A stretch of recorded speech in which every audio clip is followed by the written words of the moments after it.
Oh,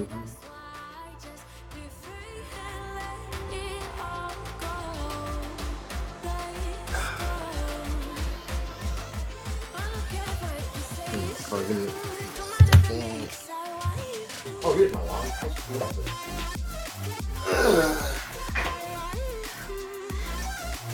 Never mind. Alright, we're on now.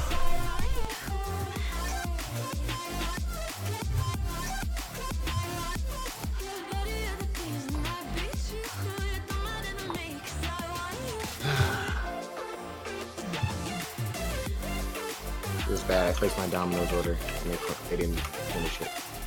Oh. Or I got in a game, so I had to finish the game before I finished my order. And they logged me out. Oh, damn.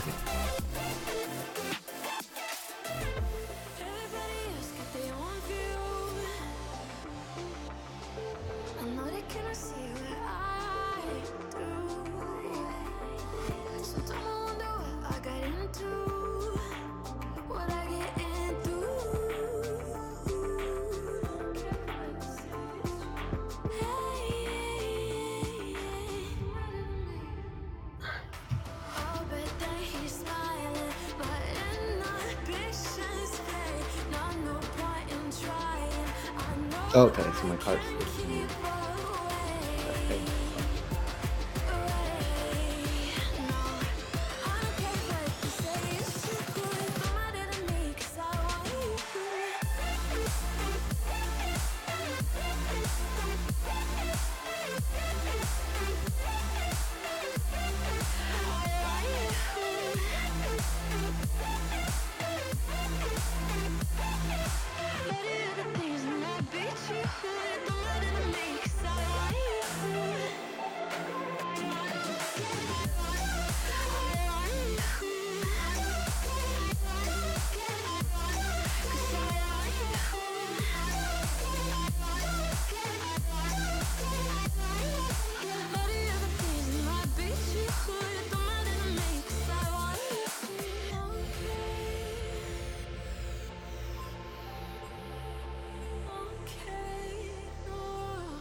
Do you have this like fake in the lobby thing going on for you too? Oh, what's that? Where it's like you're faked in the lobby, like everyone's portraits are grayed out for me right now. It's weird. Oh, can you see chat? No, I cannot. Oh, I think it's just a bug that is kind of persistent.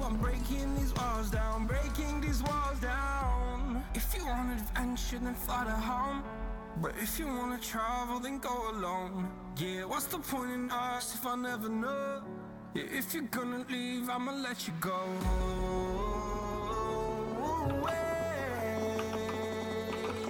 I'm tired of the pain. Go away. I'm tired of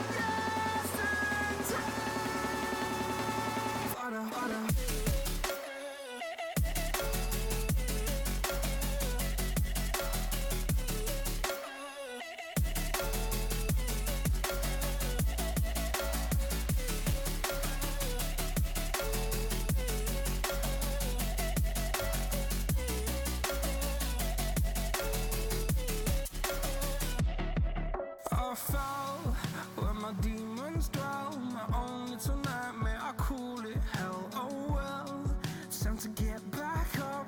Climbing and climbing, I'm done with this ride, is what I tell myself, so I could feel something else. Yeah, I guess I had my bad days, but it doesn't mean I lost myself. Darling, where were you when my heart was on the ground? I thought time would prove that you would stick around.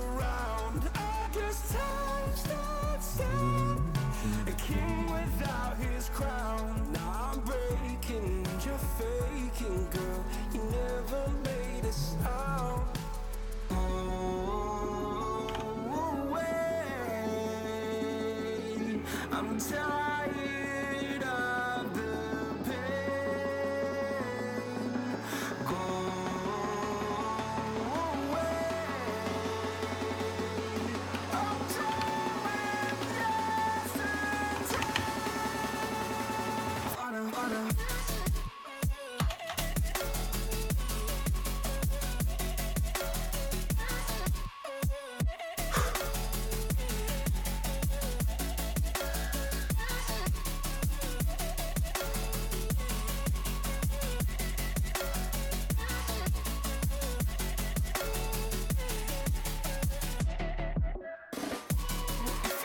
I'm done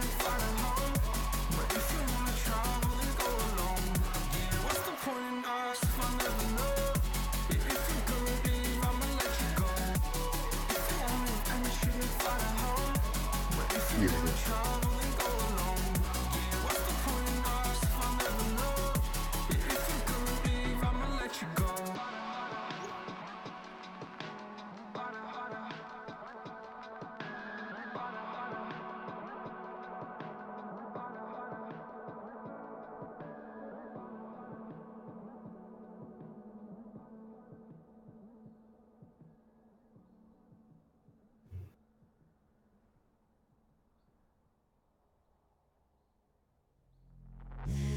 Take me in the smoke, breathe me in and let me go. Filling the lungs inside you, and the blackened eyes make my way into your mind. Listen up, Turn off the ceiling fan. Okay, looks like we're just getting into Champion Select. All right, guys. Hey, guys. Manny or Sunny here.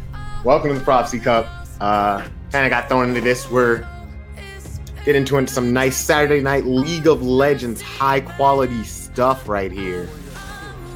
On one side of my screen, we have the student athletes demonstrating brilliant organizational and inspirational success versus the Sentinels. Versus, on the other side, we have the Sentinels. Teams starting off these games. First time seeing both these teams play, so I'm really excited to see how these pick and bans go. So far, you're seeing a pretty standard Xin Zhao getting taken off the table. Xin Zhao been a terror at Worlds throughout the tournament, which ended today, by the way, if you didn't get to see it. Jay Suss not going to be making a ban first team. Late penalty from the looks of it. It's going to be the reason why, so we're just going to let that slip. Actually, it was a emergency sub. They're using a new top laner. Thank you for that. So they got a guy jumping in the role top lane emergency sub and do the emergency sub. They're going to pay that 2-ban penalty right there.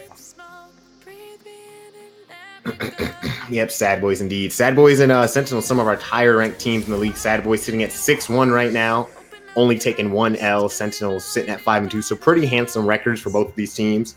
Expect to see some look at that, be a bully. We're gonna good stuff on the horizons. Thresh getting taken off the table. Jesus just gonna let this other ban roll off. I really wish Riot would let you do a no ban like you do in normal League of Legends, so that way you don't have to sit here and watch this timeout, because it just ends up wasting our time.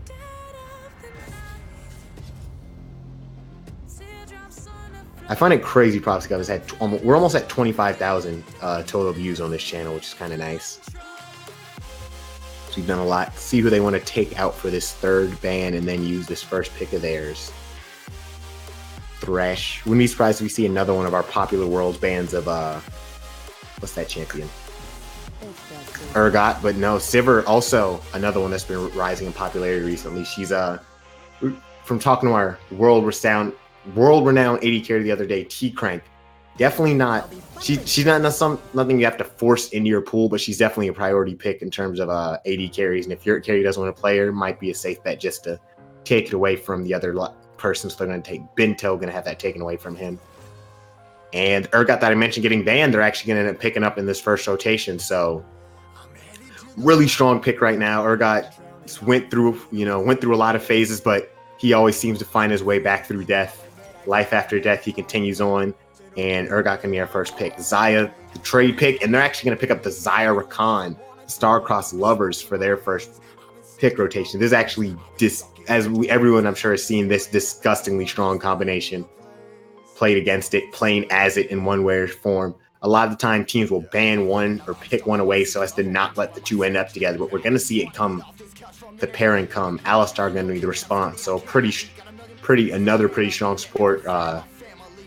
Generally, Alistar can handle this pretty well, especially if they pick the proper pairing for him to go into this matchup. We'll just have to see what that goes later on.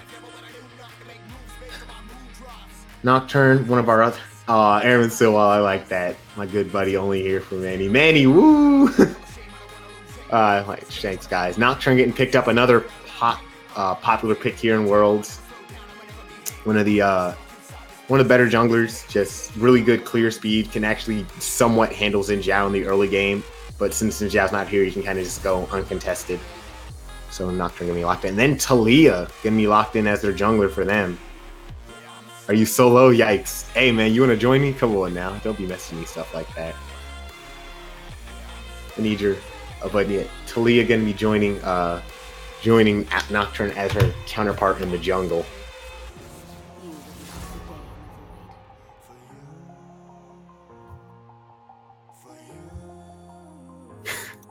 Next ban going to be Kaisa. So going to be knocking down the AD carry pool.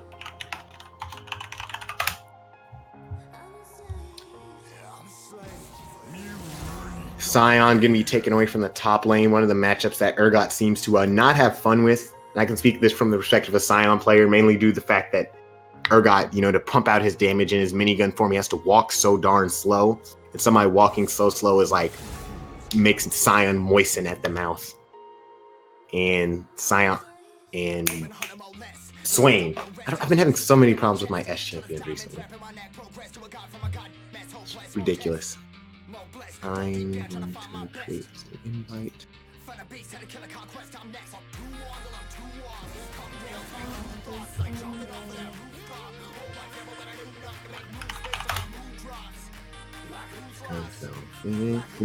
Might have for our real Proxy Cup OGs, we might have somebody joining all the way from Season 1, the top tier AD carry. Could you drag my comrade down here to join me? Is that Gunjan? That is Gunjan Silwal, Prince of Nepal, the Cupcake Warriors Season 1 extraordinaire. Oh, nice. Hello? Hello. Hey there. Hey, what's up? Hey guys, it's our so joining me now on the desk, so I'm not here awkwardly trying to go through pick advance. I didn't know you were casting by yourself. I would have helped. I appreciate that, coming in to save the day. Okay, man. I always gotta support my boy. Manny, of course. Ooh, that's my boy. The guy that got me into casting. So pick and ban continue on. Kled getting picked up. We haven't seen Kled. I haven't seen Kled in a while, but he's been played a decent amount this world. Yeah. He's been played a little bit. Kled's actually an interesting not a counter pick. He's actually an interesting pick against, I assume it's gonna be Urgot top. The thing is that Urgot actually has a favorable matchup into Kled because the second he gets dismounted, it's actually almost a perfect range for him to just get dragged.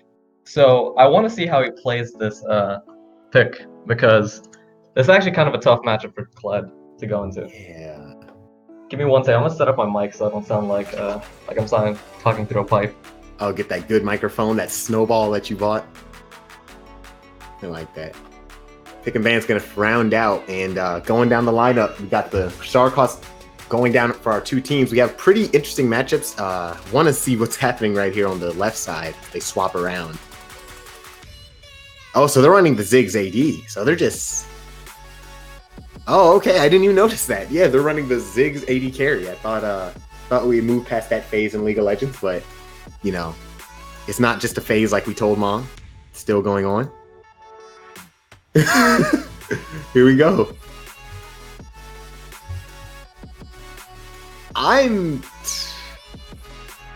Is this Urgot? And so Urgot's going mid. Okay, so they just said, fuck all of our expectations. So Urgot's gonna be going into the Galio, excuse me. That's gonna... Tell me if that sounds better.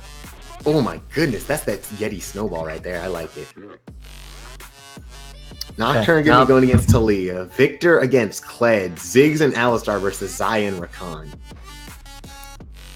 I am really worried for that bot lane in terms of Ziggs Alistar versus Zion Rakan because Ziggs the reason that Ziggs used to be really good was because he's able to shove out AD carries that don't have a lot of shove. So think carries like Thane, where they have to pretty much just like sit there, auto attack the wave. Xayah doesn't have that problem, and Xayah Rakan is probably the best bot lane and is only matched against probably by a Lucian Braum or Lucian Alistair. So I want to see how Colin fares up in this matchup.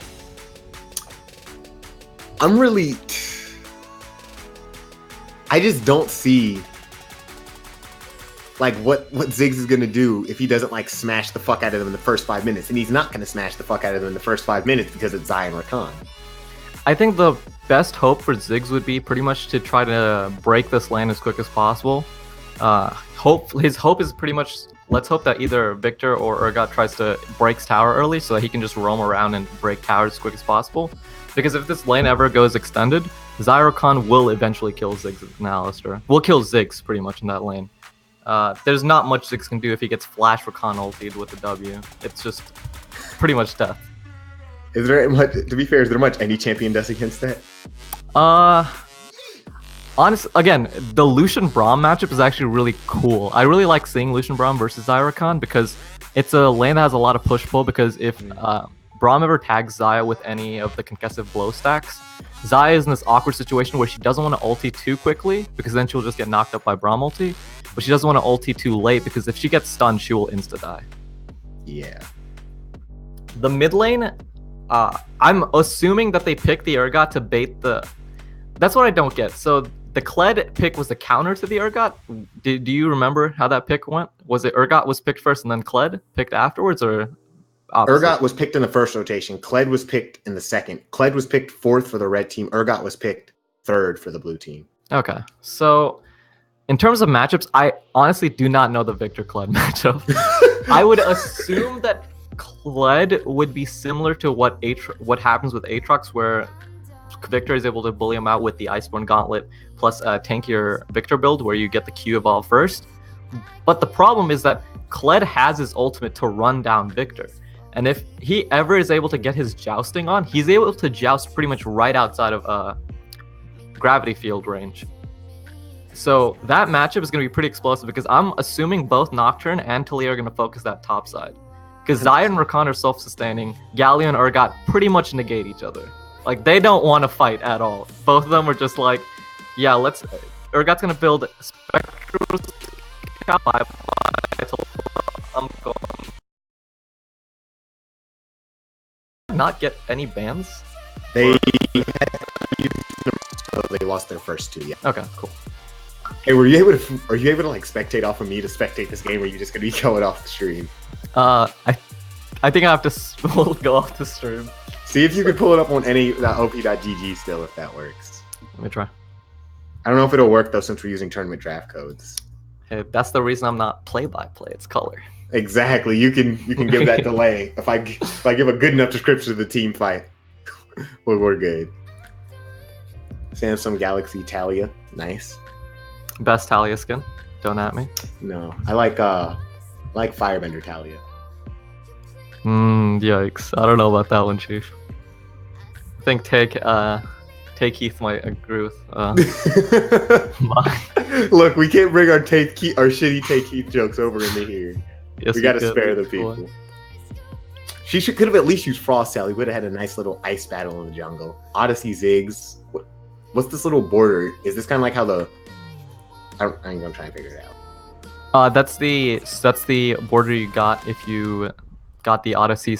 You get the Odyssey Ziggs border from using the Odyssey tokens. Shout out to Riot for really cashing in on this season. They got some tokens. They got ward skins. They got summoner icons. Dude, they're everything. Dude, I can't freaking make my borderless because freaking you did that to me. Hey, come on. Anyway, we're finally on to the Rift after a nice awkward champion select for the first couple minutes. Talia surfing her way around. You joined since the last time I said it. Welcome to the Proxy Cup. My name is Manny or Sunny, and joining me is none other than the Prince of Nepal, one of the most lovely color casters on the scene.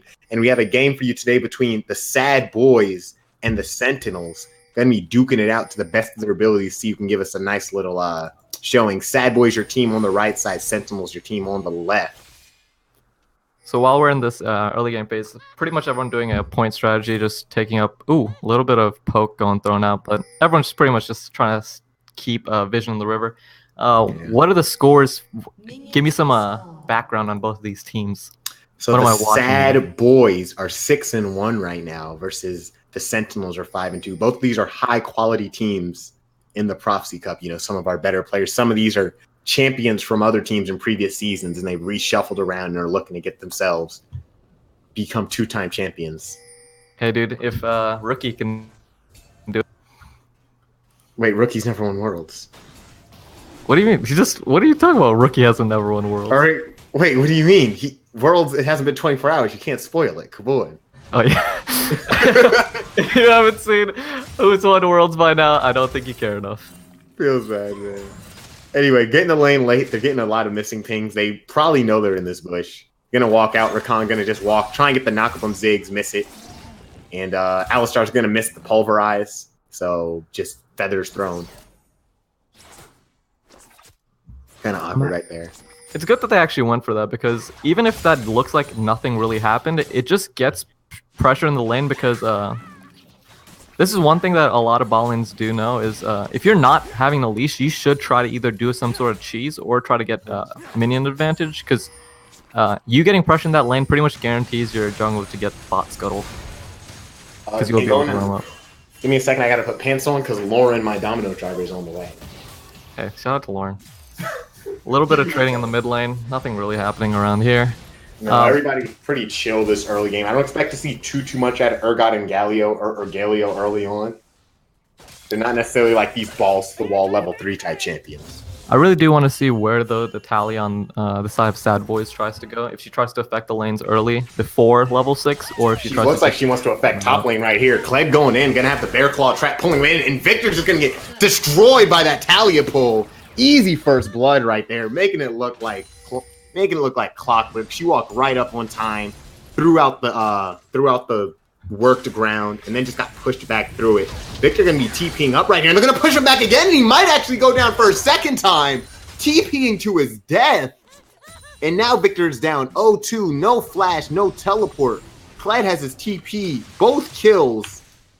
This is a interesting decision right there by him to TP where he did. Walk us through that, Prince of Paul. You know, maybe you're familiar with those high elo plays. So the decision there, with Victor in the top lane having a Nocturne jungle, especially when Nocturne's invading on the bot getting side. some trading going on. Xayah gonna flash away right here. The Ziggs bouncing launch. She's gonna walk to the side. Ignite barely gonna live out. Summoner spells being traded right there. Xayah now down both her sums and gonna have to recall off of this little skirmish slap around in the bottom lane. Let's just recount what we just saw in the past minute. So Victor definitely should have had at least a couple wards in the top side, or should have expected that with his jungler. Oh, another fight. Nah, we'll be fine there. So Victor had vision in his top side with that. I think he had a ward in the river, but even with that, Nocturne was in the bot side invading, so at that point, Victor pretty much just needed to play back and just wait until his jungler is even close to him, because Nocturne pretty much just tries to get to 6 at this point in the game. So he played a little bit too over-aggressive, wasted his flash, died, and then decided to teleport right into the minion wave without seeing Talia anywhere in vision, and just gets clapped out again. Now this lane is completely broken open, because Kled will run him down as quick as possible. When level 6 happens, I expect to see a kill on top side from the side of Sentinels. Or S.A.D.B.O.I.S, sorry. Indeed. I throw this little bouncing bomb. Rolling up on him again, and she's going to have to work ground. Kled's going to come in from behind on the other side. She's going to put the laser through her, but it's not going to do too much. He's walking around, just kind of avoid the inevitable. Going to throw a couple more rocks, and Thor's going to end up picking that up kill. So why Schnee actually in a real rough scenario right here. And now Galio getting a little bit of confidence in himself to go in right here. Slamming the fist down. Then at first Urgot out of lane, most definitely with that. But yeah, Victor going down 0-3 in the first 6 minutes of the game is not the best scenario, especially now that the kills are getting split and they're both reaping the rewards. The big problem that happens is that we're going to hit a point of where Kled is going to go over the edge, and even in the 2v1 where Nocturne eventually would try to make this lane into some sort of an even situation, I think Kled might get to the point where he can just win the 2v1. Right. And if that happens, top lane is even more dead than it is at the moment. What do you see? What's the tourniquet for this situation? How does he stop the bleeding? My hope would be that Victor, I would honestly think that Victor might just need to switch to mid. Might have to be what he can do. We're seeing the 2v2 here in mid. 2v2 flashing after right there. The follow flash. Galio gonna go forward, walking. Gonna have the Q. Nocturne pops the spell shield. Got out the way. He's gonna get the fear on the Galio, kill him under tower. And now he's gonna go all the way in, pop the ulti, try and get it onto Talia, but not able to get it. 1-for-1 trade in the mid lane, but Nocturne having the gusto, the true grit to stick that fight out right there and find himself a kill in a real bit of a pickle of a fight. There we see what the thing with Galio is, after he uses all of his abilities, doesn't really have much damage left over and tries to kill off the Nocturne, wasn't able to. Thankfully, we saw the roam from Morale roaming up to the mid lane for S.A.D.B.O.I.S to assist in the trade 1-for-1. All of these lanes are going pretty even, but honestly, this top lane is still... I'm scared of the tipping point, because we see the top laner for S.A.D.B.O.I.S, he has hit 6 now. The Kled is raring to go, and if Weschneisch ever... is that how you properly say Weschneisch? Schnee?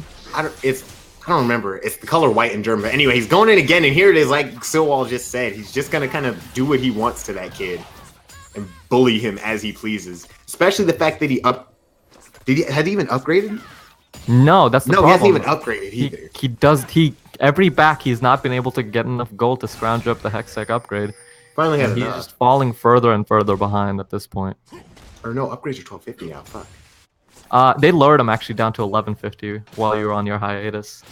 But still a rough gold point to hit, and this is going to be a really rough couple first. Probably the first 10 minutes are going to be incredibly rough for this top lane. And if he can somehow hold out, I still do think that the Sentinels have a decent chance of winning this. The trade that we saw from Ziggs and Alistar against the Zyra Khan early on actually gave me a little bit of faith in that bot lane.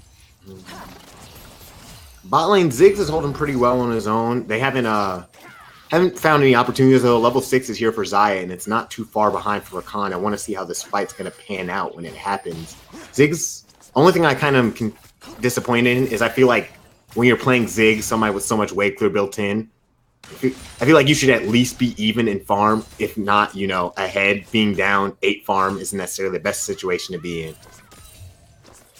Yeah, CSing with Ziggs, and especially in the bot lane against the Zyra Khan, can be a little bit rough. Definitely do wish he was staying a little bit more even, but it's not much you can do in a lot of these. Some games you just think you're gonna hit the CS and you're just like, well, there it goes.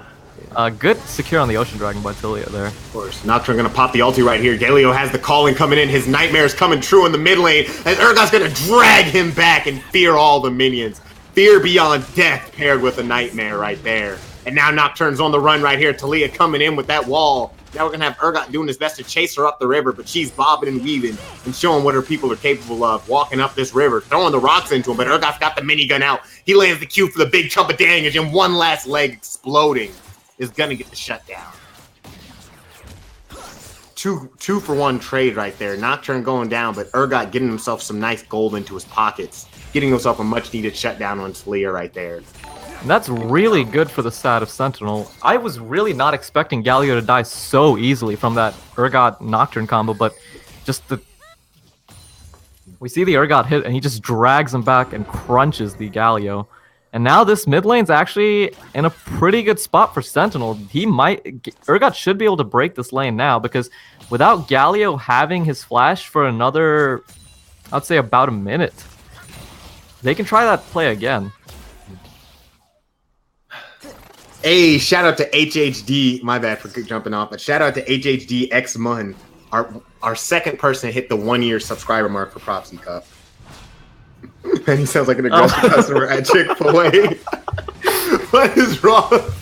Dude, come on. I've turned aggressive. I have a lot of built up emotions and testosterone go through my body. You got to cut me a break. I want to see them try and cut this tower down right here, like like Reagan told Gorbachev, tear down this wall. Looks like it's gonna happen. They're forcing it, and Urgot's on his way. Nocturne's gonna pop the ulti. We're gonna have a fight popping up. Rakan pops the quickness, coming in from the side. Immediately he goes down. No support right there. Now Alistar has the ulti pop, and he's getting knocked back in. They went a little bit early, maybe some sort of miscommunication, because they are 5 strong in this bottom lane, and now just 2 more members of the party showing up a little late. Excuse me, Lauren is here for me to pick up my pizza. Gunjin Silwal, take it away. The play from Sentinel was pretty much to send Urgot down, have the Ziggs wave clear the tower, and then try to see if they could blow up the Xayah. But Urgot was actually cut off by Galio a little bit early into River, and Urgot wasn't able to get there, being the power point for the side of Sentinels. And they pick up... S.A.D.B.O.I.S picks up 1 easy kill. They do push away the tower push for that situation, but it looks like S.A.D.B.O.I.S is grabbing the lead right now, sitting at only a 400 gold lead. Actually, looks like the kleptomancy from Victor's helping keep this gold lead to a minimum. In terms of item break points, however, Talia sitting at a really good spot with her. Ooh. Talia ulti comes in, the taunt comes in, misses the knockback, and looks like Urgot's just gonna get out of here. Ooh, she follows in, and she just goes for the kill, forcing it down, getting the 450 gold shut down, and that's where Talia comes in handy. See Thor making the plays for his team. S.A.D.B.O.I.S taking a good and commanding 1,000 gold lead at this point in game. 12 minutes in. Alistar just headbutting him out, making sure this is my jungle. I want it now. I'm really surprised that Kled hasn't been able to break this top lane more than he has. Oh, gets dismounted here, but Kled should be able to run out. Has to flash.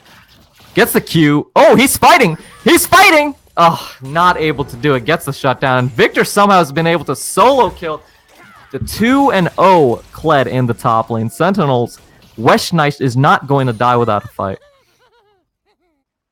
While we have some downtime, Mango Bay the champ asking, why is AD carry playing Ziggs? Is he back in the meta?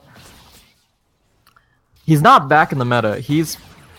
I'm actually surprised that we're seeing him here. I think this might just be a comfort pick for Colin. It does do wave clearing okay, and it is able to push down towers like it used to be in the old time, but if it doesn't get punished in lane, he is able to roam around, and if you have enough AD threats on your team, Ziggs is a good way to supplement that AP damage. So it's not the worst pick that I've seen. It's doing what it needs to, and it hasn't died to the Xayah Rakan combo yet, so I would say Colin's playing it pretty well.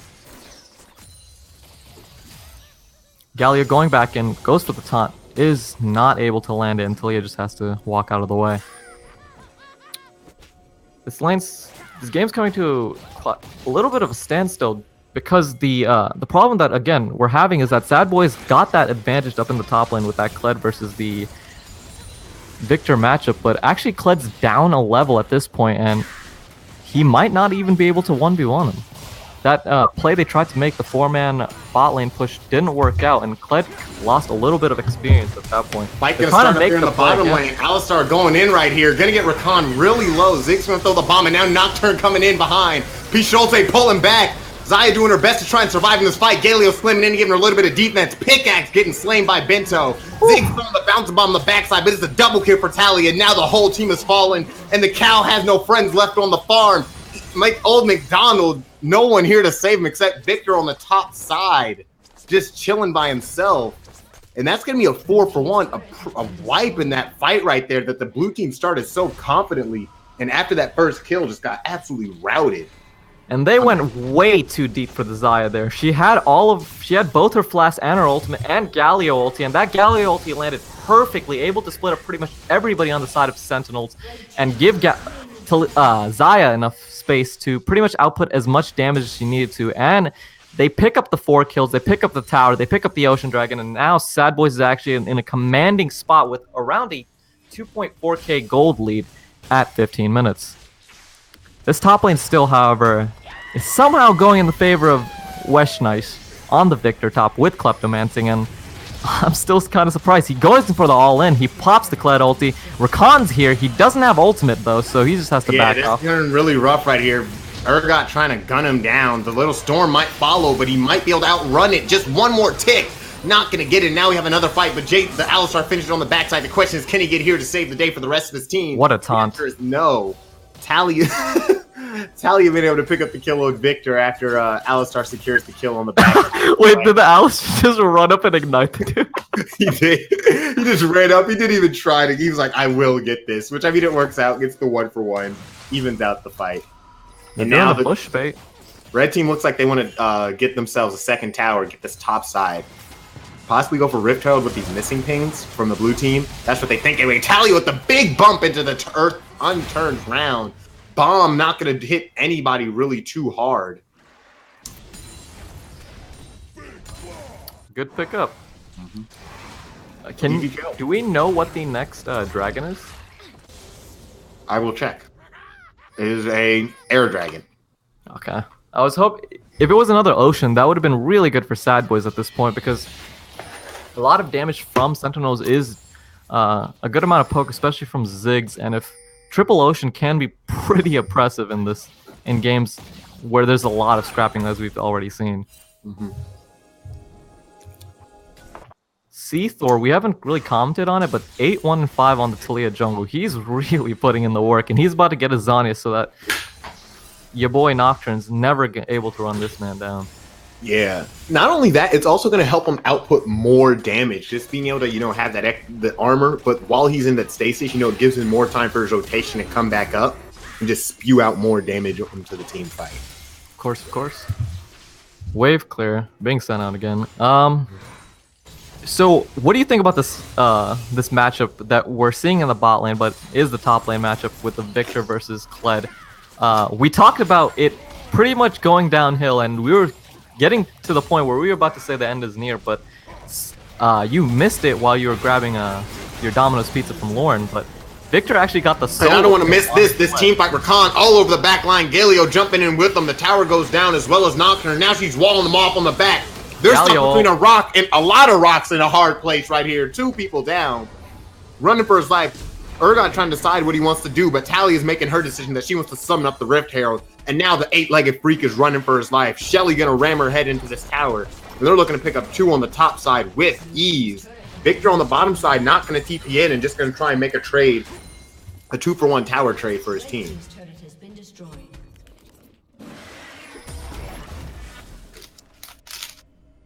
Recall's coming out. Shelly might be able to even push on the on the top inner tower or inhib tower. Yeah, he gets the charge off.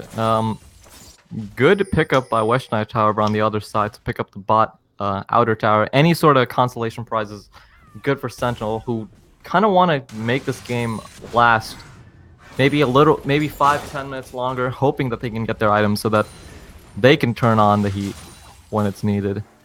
Mid lane still hasn't been broken on each side, so the lane assignments are still pretty neutral at this point.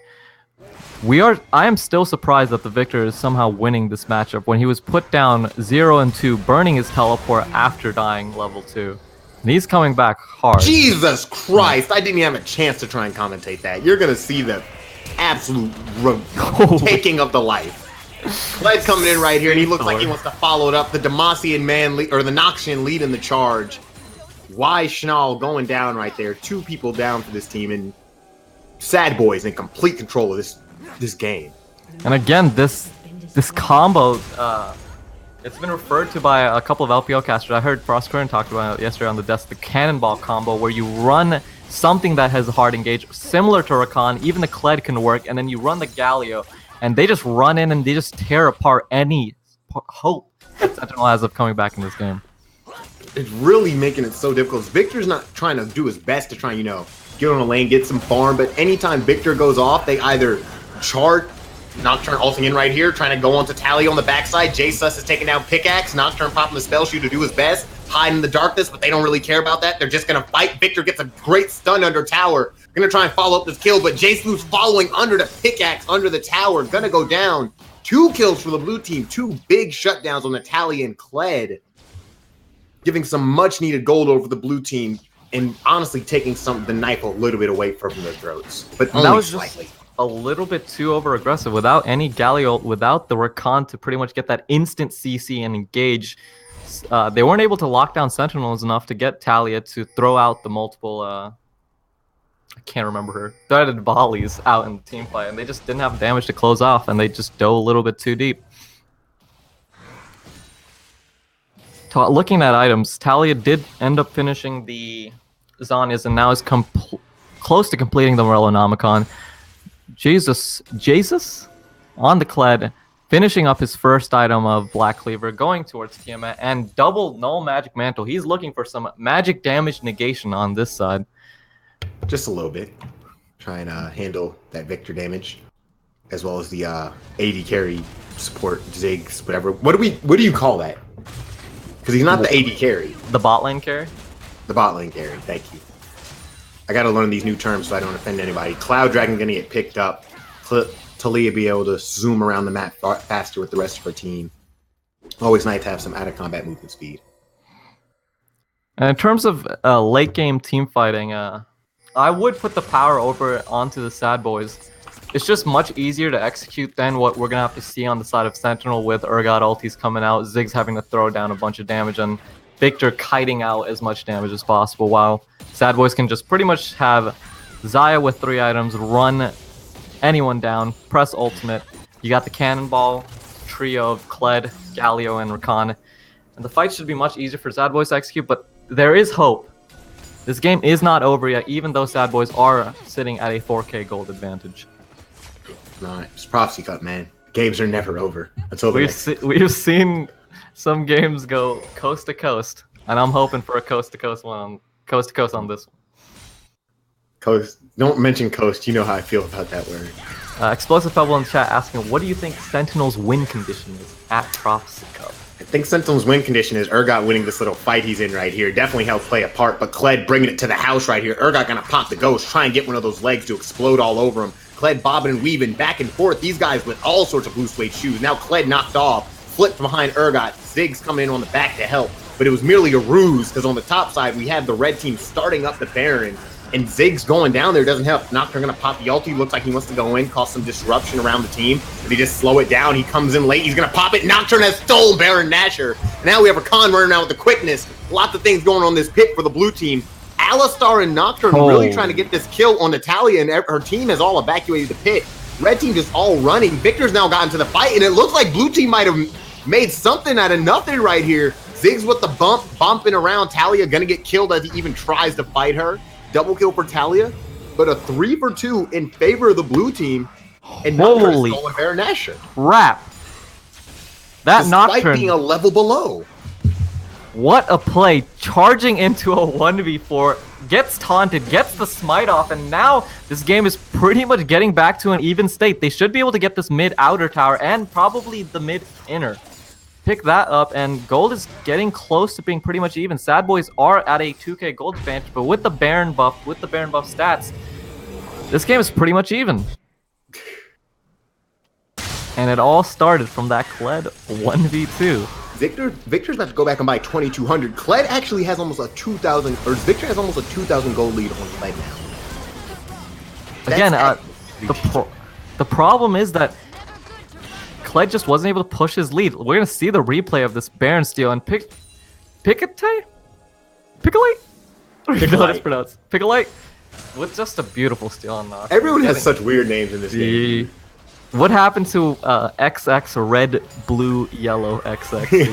Here we go. Rakan's gonna go XX, kill this fucker. Ziggs going down real quick, and now right here, Piccolo running off with the fear.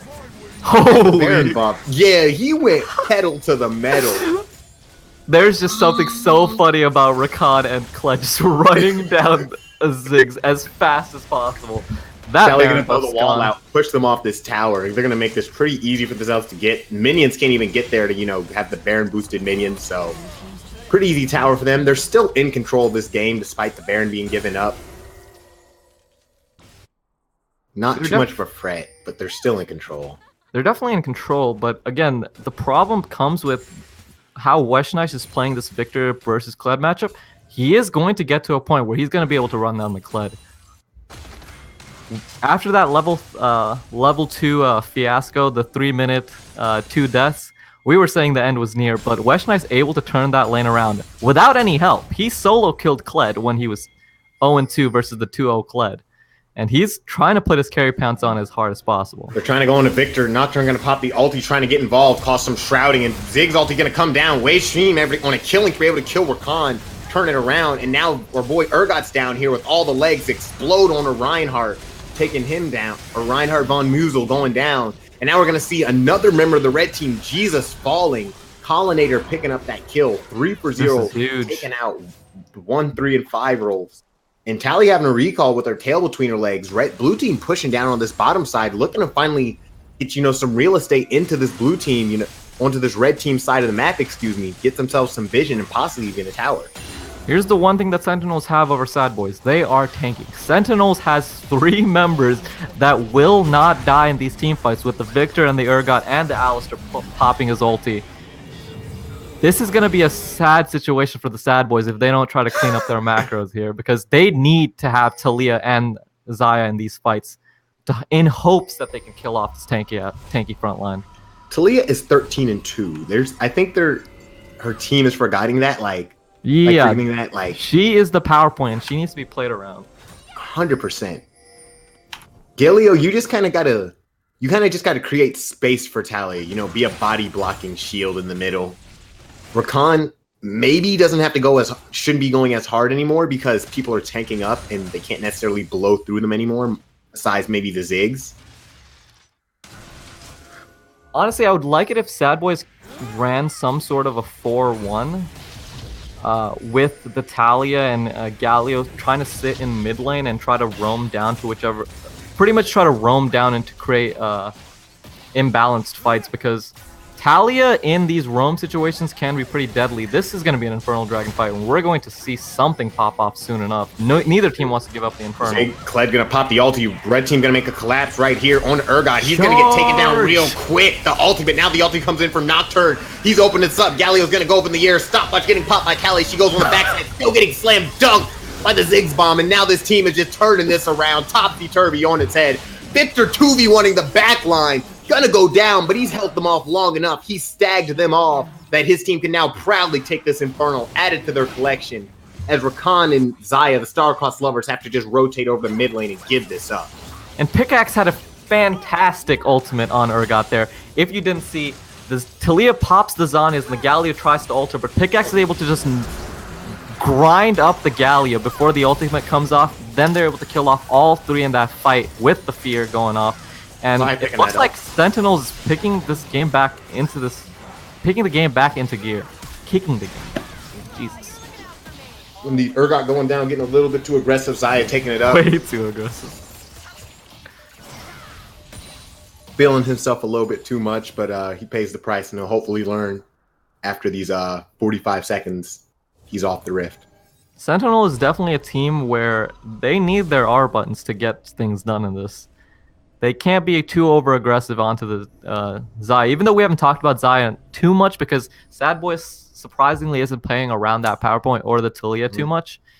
She's strong, and it's really hard to dive onto Xayah without the Nocturne ulti or some sort of Urgot ulti landing on her.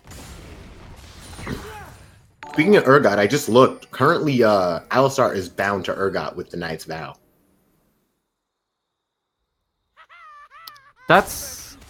I guess that makes sense. Shout out to Logic AFK for subscribing to the Prophecy Cup. Welcome back. Hey, we're getting more.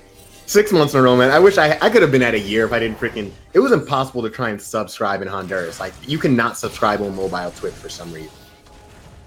Hey, man. Everyone has different situations, but shout out to Logic for 6 months of sticking with us at Prophecy Cup. With us? You literally just rejoined the server today, kid. Hold up, wait a minute. Hey, man. I go wherever I'm needed. Yeah, okay. You're as new as the pizza girl that I just got my pizza from. On the tip line, I wrote twitch.tv Prophecy Cup 8 to 10 to try and get her to come join us. We'll see what happens. You should have given her $4.99, which is exactly what you need to subscribe to Prophecy Cup.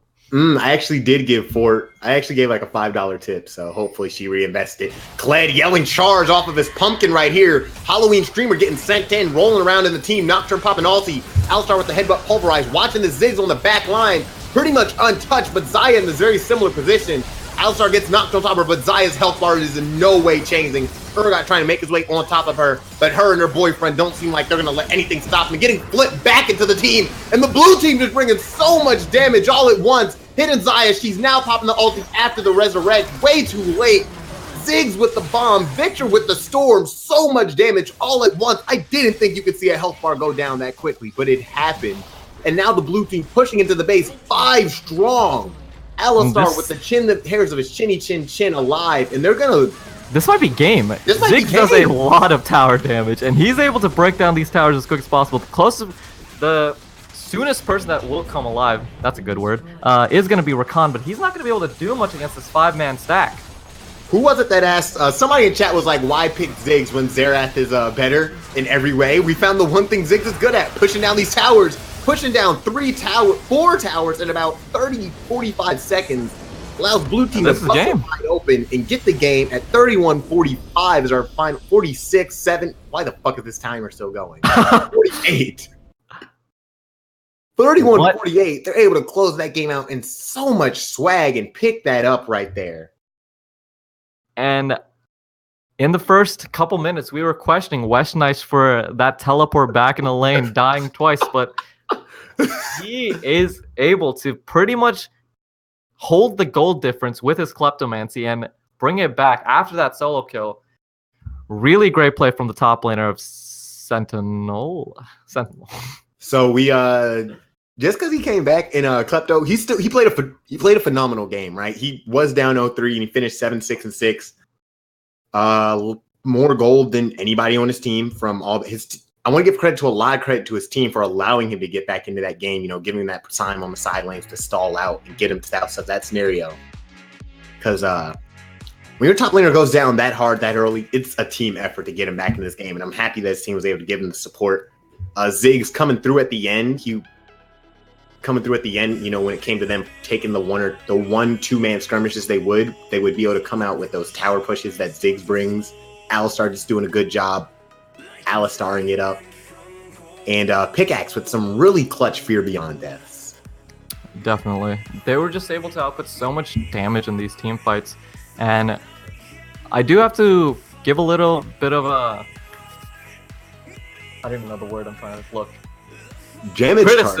Criticism towards the side of S.A.D.B.O.I.S because, again, we saw multiple fights where Taliyah is not a factor in the fights, neither is Xayah, and you cannot do that in the mid-game when your Taliyah is sitting at 13-4.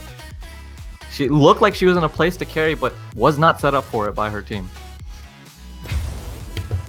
Was not. The team was taking fights. When Taliyah wasn't necessarily the best scenario to get and join them. Maybe them possibly overestimating the ability of her Weaver's Wall to get to the fight, but also, I feel like a little bit of underestimation of the blue team's ability because they had a lot of burst and they just kind of had that ignored about the fact what they were able to do. I was sent the proper way of pronouncing the top laner for Sentinel. I still don't know how to decode that, but Wise Schnee. Mm-hmm. Yeah. I'm really good at saying the German word for white because when I was still in Honduras, I was working at the bar, and when we did the Oktoberfest party, we had Weisswurst and Rotewurst for sale. And there were all these people that had been stationed in Germany that felt the need to speak fucking German to me. You want to send me the invite to the next game so that I don't have to watch it on stream? I can do that. Yeah, that will be much helpful. Why did you put the goons at the bottom? Feels bad.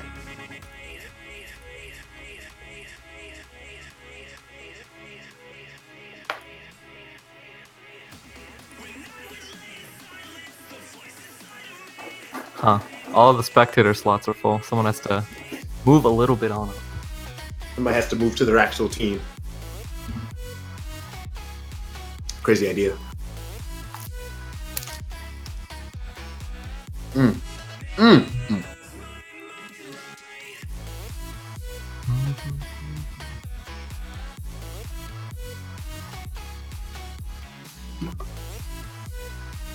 No Victor. That.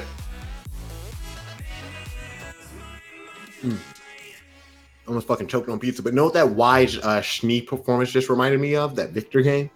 What it remind you? Now in solo queue, you know, in your mind, every time in solo queue you go down 0-3 and you have this idea in your mind that you're gonna like go off to a side and get like 20 farm, and then you're gonna come over, join a team fight, get like a quadra kill, and be like the Lord and Savior that your team needs. Like everybody was flaming you early game, and you're gonna like push the game to the nexus, get 5 honors, and then President Trump is gonna come and personally give you the Medal of Honor. Yes. He actually had that game. The game that we like all picture in our minds. It happened. He had the game which makes you want to play League over and over again, looking for it. That League is a drug, and he just got the biggest fucking hit.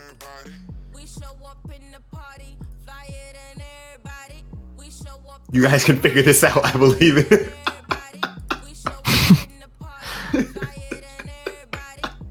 What is happening? What's going on here? Esport athletes figuring out a lobby. We're gonna figure And they this do out. it. The team. Hopefully. This is actually really annoying when we have a maximum occupado lobby. I really wish Riot would let you have unlimited spectator slots or something. So what's the problem? Is it that Maybe someone should leave spectate. Yeah, hopefully they can figure this out. okay? It's a high IQ play, so I'll leave lobby.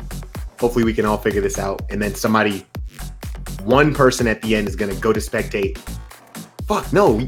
Yeah. Really, because You can't join the queue on spectate. You have to join in a slot. fuck.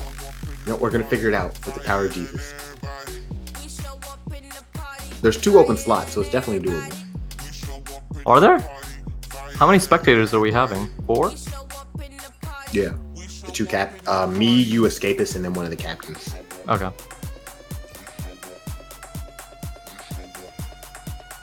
Only play apples. That is Apollo. yeah. Ramis. What grade is Ramis? Is our age, yeah? No, he's a little bit younger. Okay. Just fill in the groups, and we're not using our lingos, our jive. These are people that we all went to high school with, or these are branch out from the Prince of Nepal's humongous family and friend tree. His cousins, and then his cousins' brothers, his high school friends. None of my high school friends play League. They all are in jail.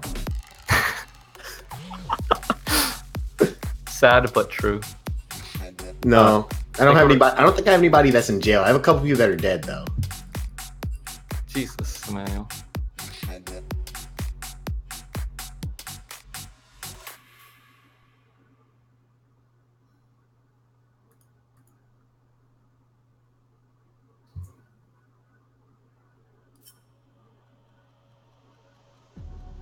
There we go. I think we figured it out. Did we figure it out? Coach. I think we figured it out finally. Well, I think all we needed to do is pretty much get all the casters or whoever's spectating into the spectate, and then just have the last person join. That's on, right? Yeah. We did it. We did it. Lo hicimos. We did it. Do, do, do, do, do, do, do, do, do, do, do, do.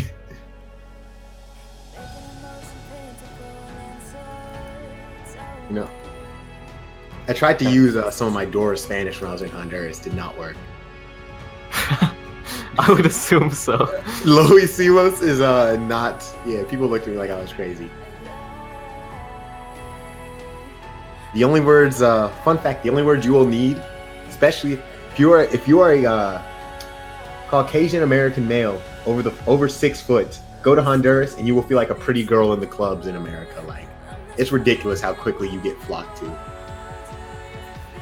Wow. All you have to know how to say, ¿Tienes novio?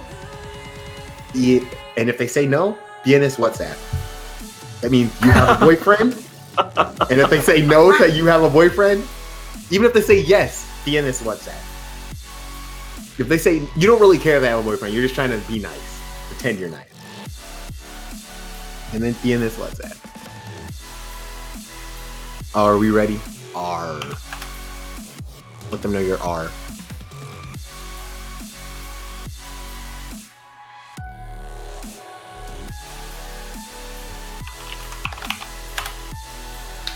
Battle time.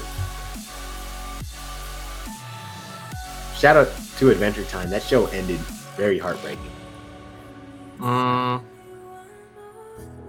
don't know about that one. Wait, come Adventure on. Time, whack show. Unpopular opinion. User was banned from your channel. Adventure Time. Come on, grab your friends. We're on an adventure to a distant land. I had to, I really got into it after like all the merchant stuff because there was a girl who had Adventure Time Munchkin. Have you ever played the card game Munchkin or no? No, never have. You're missing out. It's actually probably one of the funnest things I've ever done. So we were playing Munchkin, and I had the Munchkin Pathfinder sets. And the way Munchkin's made, all the sets can be like combined with one another. So if you want to play like a Ninja Cowboy crossover with some Adventure Time, you can do that. And we used to always play the crossover. I'm like, you know what? I'm gonna want to know what some of this shit is. So I started watching it, and I was like, oh, that's pretty good. No tricks, just treats. Consume an elixir, use a health potion, use 2 Poro snack. This actually sounds hella easy. I'm gonna have to do that after this game. We're gonna see some bands come out. Oh yeah, we're seeing no bands. No bans. Okay, that was weird. Like, no, I'm not crazy. So we're seeing Sivir band out on the side of Sentinels. Pretty safe late game carry. Doesn't have to do much in the early game. Plays pretty safe. Good overall ban. Did you buy the World's Pass to help you with your goal of Prestige Kaisen? Is it bad if I say I did and I'm not even close to getting it? Okay, no. I knew you would. There was no way you're going to get it without buying it, but I just want to make sure you realize that. Yeah, I bought it and You're then still going to have a hard time getting that's the it. problem. Since I work a night shift, I work and then I just go to sleep right afterwards. I don't wake up early enough to be like, oh, let me play some League. Sadly, the days of playing League all the time come to an end.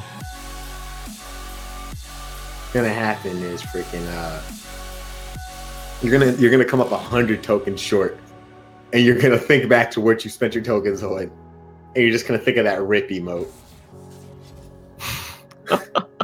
That's all you'll have to remember is rip. Yeah, just to clarify, the red team, the red team is facing a penalty because they're using emergency subs, so they're losing 2 bans for each of the games in the series.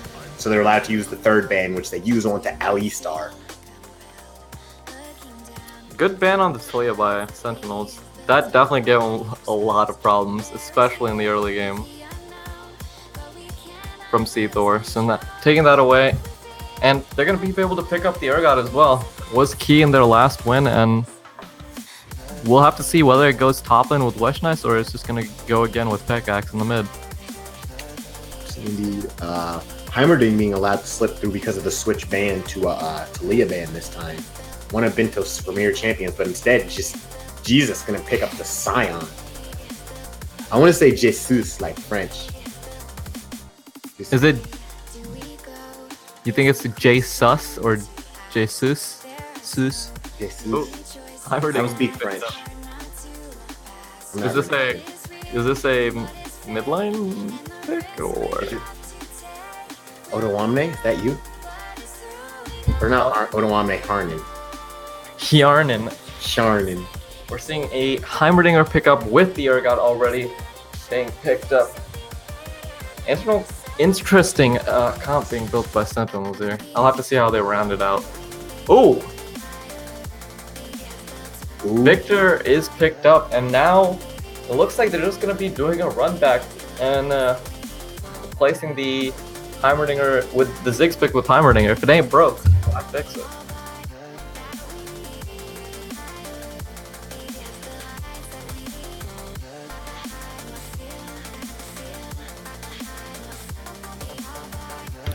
Misfortune, uh-oh. Have not seen Misfortune in a while. The new hotness with Misfortune is the Dark Harvest Misfortune. I don't know if that's still the most viable, but I do. Just thinking about it, Misfortune does seem like a decent pick into Heimerdinger. She doesn't really have to get into team fights auto attacking. She can just sit in the back and try to get a good MF ulti off. However, again, Heimerdinger's stun grenade will deal a lot of damage if he ever is able to catch her out. Thresh getting taken away from Morale. Tom Kench getting taken away from Liquid. So two of their 3 bans, they're using 2 on the support. So they seem to really have a fear for Liquid and Force. That's an offensive name. I feel like we should report them. I'm surprised that S.A.D.B.O.I.S isn't throwing a ban towards the jungle pool of God, these names, man. It's okay, Gujin. English is your first language. You have an excuse. Hey, nice. Morgana being banned out by S.A.D.B.O.I.S. 3 support bans for them. Let's see what Liquid and Force pick up. Again, I do think he can probably just pick up Rakan's still open. Rakan, anything on that order.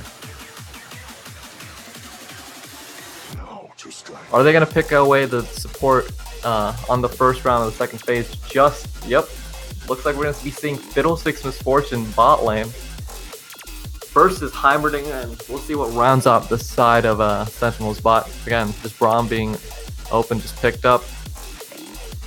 Don't feel like targeting the support pool was too impactful. Maybe they could have tried to target out all of the top tier junglers with Talia and Zinzao being banned out. Forced to put those tier 2 junglers. Yep, Piglet's just gonna pick up the Nocturne and just gonna have a merry day.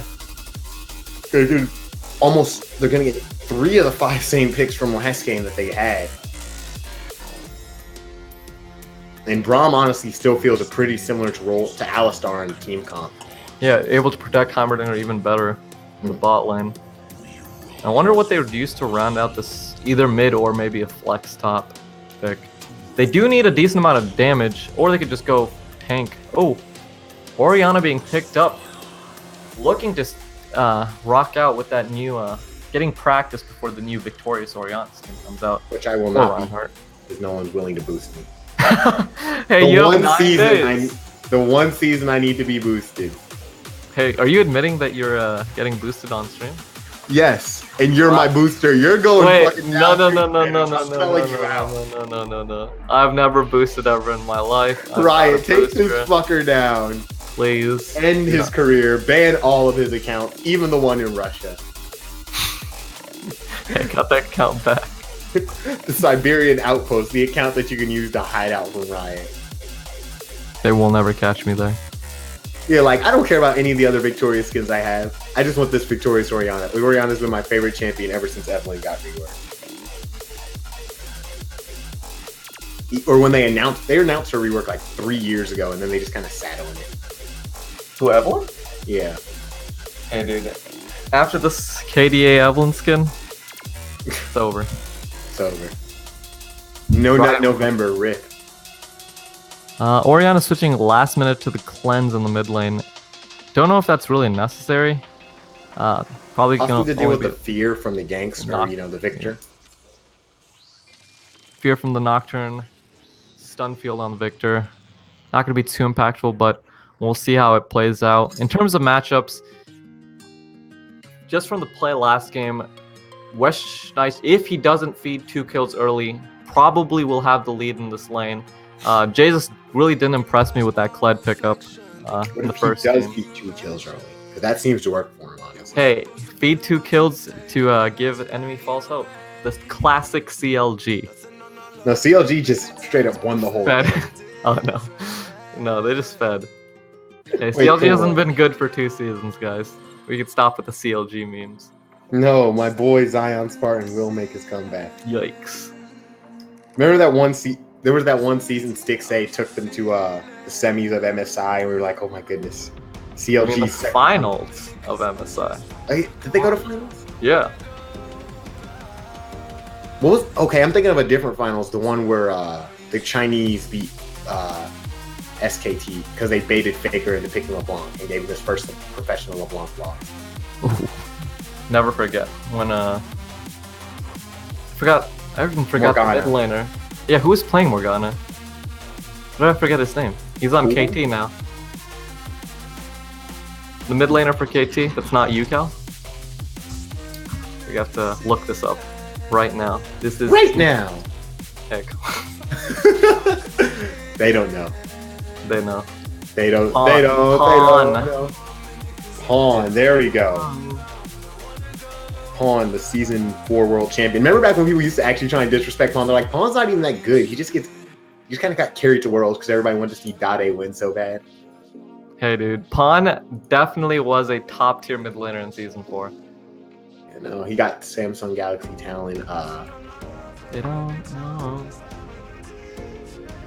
God, that That was a good year for League of Legends. was And hopefully season we see many more good years to come. 2021. They're coming back to NA, boys. Are we going? Can we Of make course. a plan? We're making a plan, right? Me and you Of go to course. finals. We were gonna cast. I'll fly us a helicopter in myself. No, Riot's gonna fly us. We're gonna cast. Me and you. Oh yeah, of course. This is where it's. Mark my words. One of us will be on the big stage, boys. I will work my way back up through the ranks of casting, like I did right before I deployed, and I will. It only took me a year to get to tier 3 Overwatch. It's gonna take me a year, and I can make. Here's the thing. Emmanuel's casting. His color caster, Papa Smithy, goes down. His ankle hurts. Not able to stand up. They look out into the crowd. They say, "Who can help cast the league finals with this man?" I raise my hand. They call me up onto the stage. As I levitate to the casting booth, I look at Emmanuel in his eyes. I give him a kiss on the cheek. We're not reading fan fiction anymore. We stopped that. We're Team Liquid. We're Doublelift on TSM goes against Cloud9. Sneaky is cosplaying right as he's playing the game. He flashes Doublelift, but Doublelift can't even look up to see. He's just looking at his monitor, staring as he wins the best of 5 and NA wins their first championship. Doublelift then retires. If NA were to win Worlds, dude, honestly, that would be a feeling kind of like fucking that. No, actually, nothing will ever match that. But No, it'll if probably NA be wins just Worlds, the Eagles winning the Super Bowl to me. whack. Nothing will ever match that though. Like it'll be a couple tiers below. I started beating on my fucking car when that shit happened. I lost my mind. I didn't know what the proper reaction was because my team never won a Super Bowl. I spent the whole season marking all the Eagles fans in my contacts by putting eagle emojis next to their name. Because I just went through and called like 6 random fucking dudes. We won the fucking Super Bowl. They knew. Thank you. And we know indeed that the S.A.D.B.O.I.S have a lot of work for them going into this game with this interesting team composition they put together, especially after losing the first game and not really putting together the strongest pick and ban, pretty much letting the blue team get 3 of the 5 exact same picks, and then letting them get 1 pick that honestly fills a role even better for their team. So Again, just from what I saw in the first game, it looks like this team really revolves around Seathor picking a carry champion, getting a lead, but they weren't able to play around it enough. Even though Seathor got a ridiculous lead on the Talia jungle, now they're able to close it out. We're gonna see what he's able to do on the Graves pickup this game, and hopefully we'll see this best of 3 go to the final game. Not biased, just want to see some more good, wholesome League of Legends from the Prophecy Cup. of course, Graves starting on his red, and we're gonna have Nocturne starting out opposite paths. Pretty much gonna probably do a mirrored, end up on the top side.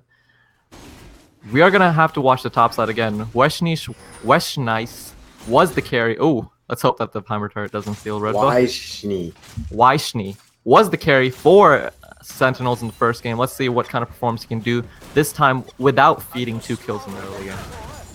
So, you being an AD carry aficionado, and you've seen plenty of supports, how does Fiddle support work nowadays? Because Fiddle can't really have his E bounce to one person more than once anymore. How it used to just silence back and forth back in like Season 3. Fiddle supports just pretty much functions similar to like a poke support with his E. And I'm happy that he did take Aftershock. I know I see a lot of Fiddle supports try to go more towards the poke-oriented route, maybe taking Aerie, maybe taking Arcane Comet, but it leaves him way too squishy for, especially in a game against the Nocturne. He would pretty much be free kills without the Aftershock. So good that you take Aftershock. Honestly, this bot lane, I don't expect much action to really happen. I don't see which lane really initiates on the other. Fiddle, maybe he gets a good Crow Storm off, but if he ever gets hit by the Heimer grenade, those towers will shred through him. So I'm really hoping that both junglers on Sentinels and S.A.D.B.O.I.S try to play either around the mid or the top side. Just poking away at these filet mignons. Mid lane matchup. Urgot versus Orianna. Going to be just kind of, a passive auto attack trade between the two as the drain comes out from Fiddle. Graves coming in from behind, going to throw smoke screen out, force out that real quick fast from Liquid and Force. Ignite being put down on him by Morale. Means they're going to have their health bars pretty low this early on. And Graves still lingering around, looking like he wants to get a piece of that booty. And good by Graves to just get the chunk off and just put pressure in the lane. Allows Misfortune to just... This will eventually force Colin to have to back and teleport back in, or just try to sustain through as much as possible. And does allow the Fiddlesticks to get enough time to put some deep wards in to try and track the Nocturne. Nocturne did get the rates of the red side rates, so he is in a camp lead. So we're hoping that we see Nocturne try to power level to 6 and try to affect lanes after we get to that point. But nothing much happening. West Niche having much better game, just farming it out, and I really want to see how he does in this top lane, because he put on pretty big carry performance, even being set down so far in the first game, and without that deficit, I'm hoping to see a carry.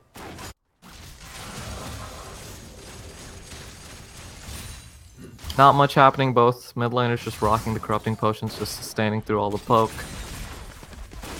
Hopefully next season Time Warp Dominic and this corrupting potion start gets nerfed just a little bit. Why? What's the problem with it? It's perfectly fun and interactive. You don't like when mid laners and top laners just pop all the pots, sustain through, back, get all of the stacks again, just do the same thing? That's how League of Legends is meant to be played. Come on. Victor's still sitting on 2 charges, going to just, slurp his way through into more mana. Sion had of his charges altogether. The Victor's now at a point where he can, if he goes back, he's going to be able to pick up the Hextech core upgrade, so he's sitting at a good point. Ooh, gets caught. It's that full Q from Sion. We should be fine just trading back and forth autos. He has Corrupting Potion. He has Corrupting Potion and the minions, but the big thing was that Victor was fighting in Sion's minions. Both of them ran out of mana, didn't really have much else to do in that situation. Both probably just gonna teleport back in, and the sustain lane continues. Of course. Again, TP right back. As we mentioned in the champ select and during the loading phase, the 3-minute timer, this game, in the original game, both games really did feel like it was controlled by the junglers. Picklet on the, Seathor on the Talia in last game, getting an early game lead, pushing the top lane advantage, while Picklet on the Nocturne, able to get good pickoffs in the mid games and allow his team to come back. So I really want to see where both these junglers try to get their first real ganks off. Oh, he's bullying real hard. Yeah. Pickaxe does not mess around. Not taking the pedal to the metal, bringing the pain on the train. And this is really good because he's going to be able to push in at least 2 waves into tower. Graves is obviously going to be able to pick it up, but denying the Orianna from any sort of even CS situation that would happen. And with Graves having to sit mid, it's giving Nocturne even more time to just get to that level 6 point.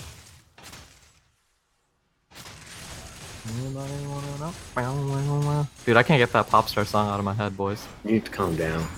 Nocturne coming around getting his second red buff. Junglers, minus that first gank from Graves, junglers have been relatively quiet this game. Not necessarily not necessarily feeling a need to show their face, but kind of surprised the junglers, both of them, with how, you know, strong their characters are early, just kind of resorting to this passive farm fest. Again, I think both junglers might just want to take a chill pill here. Just wait until that level 6 point, for Graves at least, wait until he gets that first item to where he can be powerful and pretty much get to that 1v2 situation.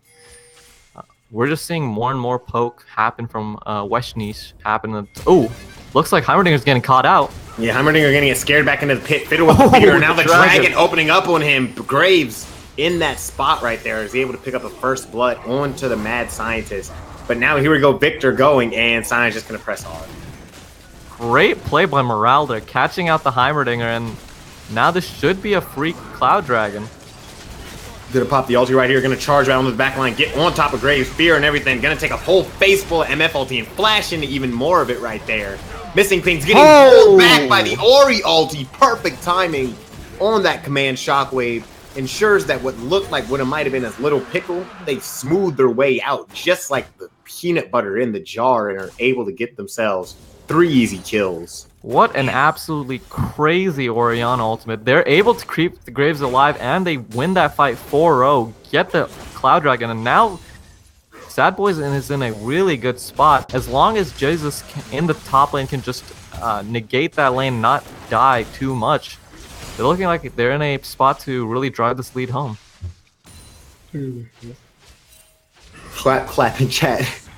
Victor out of mana right here might Jesus might be seeing his time to go forward. Gonna bring the auto attacks, that corrupting potion whacking away at Victor. Victor has just enough mana for another W and some more autos, so be able to thankfully get his way out safely.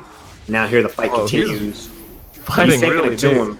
Doesn't have the ultis, either of them, so they can both walk out. Oh, wait! Victor walking back into the knockup. The W explode. The shield giving a little bit. The Simon's gonna follow him under this tower. Throw the Q, not able to get it. And Jesus able to pick up the solo kill right there. No ulti, just a lumberjack in his need to kill. Able to pick that up. Weshni being very disrespectful, just kind of meandering around that bush. He should have known that Sion would just be charging the Q. That's like Sion rule. That's like Sion move like 101 right there. And he gets punished, and now he's just set behind. Obviously, it's not like Sion's gonna come back in the lane and just bop him again, but there's no reason to give unnecessary kills over to the enemy. Holy crap! That was a big chunk from the MF double up. Yeah, that and she gets the tick. The tick gets the Guardian proc off. Holy crap! Yeah, that's peak MF right there. This is definitely a counter pick that we don't see too often. MF versus Heimerdinger, not a matchup that most players are really comfortable with, but Bento really getting pulled in. T-Garden, there's a Platinum 1 league, as you're going to see right here with this really good stuff happening in mid lane. Stuff.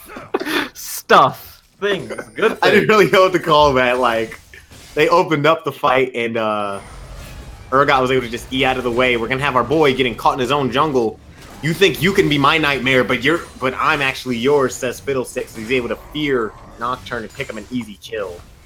Fighting in the top lane, more things happening in places. Put me in this league, I will crush them. If you want to join our league, you're more than welcome to go down and click on the Discord link. Come join. Not sure if teams can still pick up players this late in the season, but I'm sure we'll make an exception just for you, BB. Hey, if he crushes them, we gotta have a player like that. Of course. I never even thought about this counter pick. Wow. And now I can use my Gun Goddess NF skin for something. Hey. I don't want to hear about that skin. I forgot what our bet was for that. It was Clarity. Oh, that's right. Here we go. Piccolo getting pushed out of his jungle right here. Graves 201, full-on bully pants. Taking his lunch money, dangling above his head. Now just take control of those Raptors. Victor in the top lane, scrapping back and forth with Sion. Sion's at the point where Victor can't really kill him. He has Spectre's Cowl to negate the magic damage, and all autos he weaves back in between attacks, he has Ninja Tappy. So Sion's perfectly fine staying up here for forever at this point.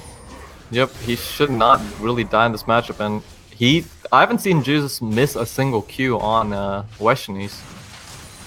No. He's just able to clear out the wave and just do what he needs to do, which is just hang on, stay even, and have his team control both mid and top lane. They're going for a gank. They're going for a gank down. MF getting the whole bullet time on a Braum. He just sits and eats it all up like it's lunch. Collinator sitting under tower trying to fight Graves, flashing out with a nice little move right there, pinning him to the wall with Destiny's buckshot. Able to pick up that easy kill, double buffs. Red team gonna push it and look to get this first tower of the game. Meanwhile, in the middle lane, very similar scenario. Orianna bullying around Urgot might be able to pick this up. He's gonna walk in with the ulti, the shield on top of him. He still hasn't fired off the ulti, or missed actually. Excuse me. Orianna gonna go for one more auto to get the kill, missing the command attack. Gonna have the ball back on top of her. Urgot just running for his life right here. This crab is on the move, and now she finishes it off. Reinhardt von Musel has slain Pickaxe. And the big part of that was that we saw the Nocturne ulti be popped, but Nocturne was nowhere in range to help out the bot lane, and they just get tower dope. Get 2-0 for the side of S.A.D.B.O.I.S and get the tower. And now this looks like S.A.D.B.O.I.S are going to be running away with this game, sitting at almost a 6k gold lead at 13 minutes. That is massive. You know what else is massive? Super massive esports. Everybody's favorite Brazilian organization. Or Hey, they're from Turkey. They're from Turkey. Oh. You gotta get that Honduras off the brain, man. Look, Turkey. I miss that country so much, man. Everything is Latin America South and North to me.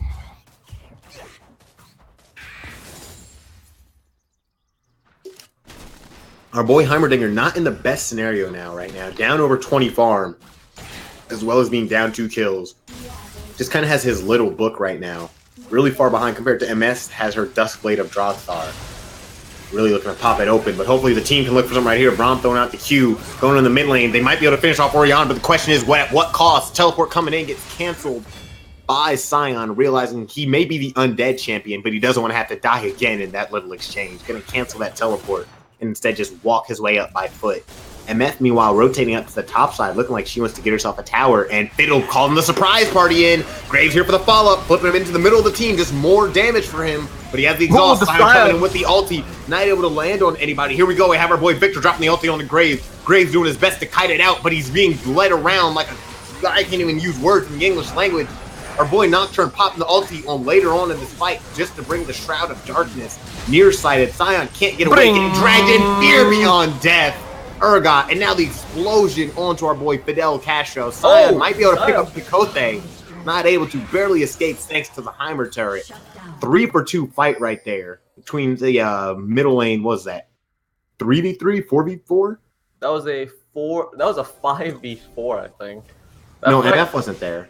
Yeah, 5v4 in the side of a Sentinel. MF was just Braum just recall early? What are you talking about? So, because I saw Braum walking back from base. Oh, was he not in that fight? I thought he was. Guess not. Huh. Well, whatever that was.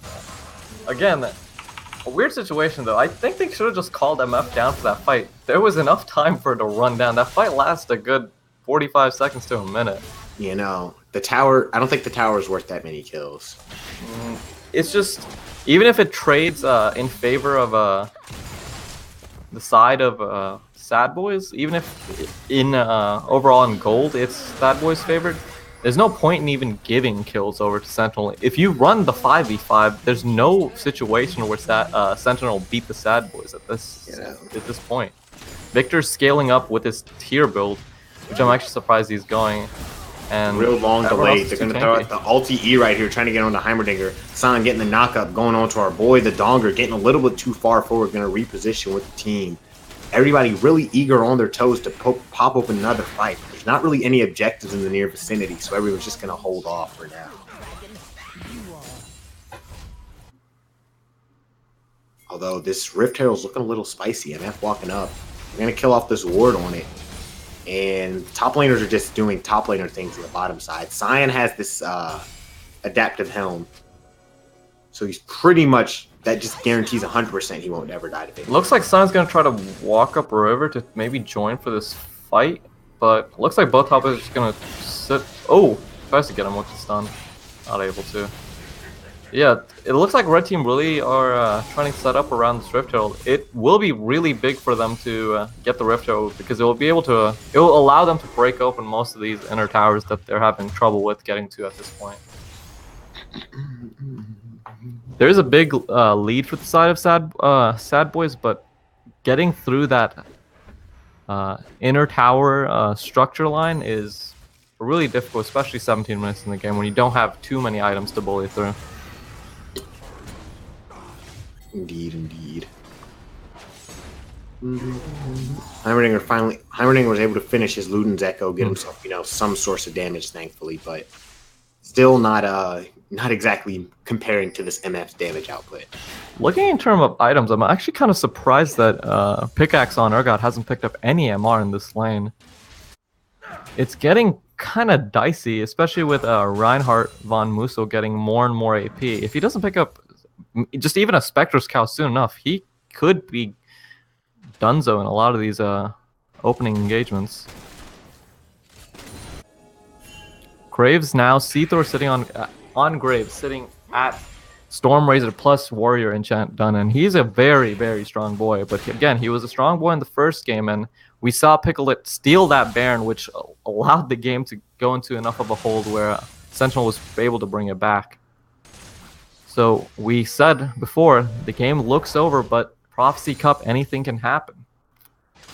Anything goes. Looks like Colin's still going for this pick. Not able to find it, though. He has to be a little bit careful. Oh, weird. It'll take a nice little chunk. Careful for the Urgot ulti. 25%, and now I like the little QOL thing where they have a thing on people's health so you can see exactly where 25% is to get that fear beyond death. I'm really surprised that S.A.D.B.O.I.S didn't try to go a little bit harder for these for this Rift Herald. It seemed like a pretty easy objective for them to take if they secured vision around it, or just an objective that would allow for a fight to be set up. Watching these two guys just deal no damage to each other. It's literally just actually Sion just burns out Victor's mana. It's like the most direct mana for health trade. Yep. He has to burn 400 mana to do 400 damage. It's ridiculous. Just the shield that Victor gets from his Q is just too strong. You know, his Victor Q shield scales off of mana. Oh, that's why. Yeah. This build became a thing. Yep. It just allows him to be so tanky and bully out a lot of shorter range top laners like Aatrox and Aatrox Sion. I would assume most tanks, but we haven't seen any tanks really.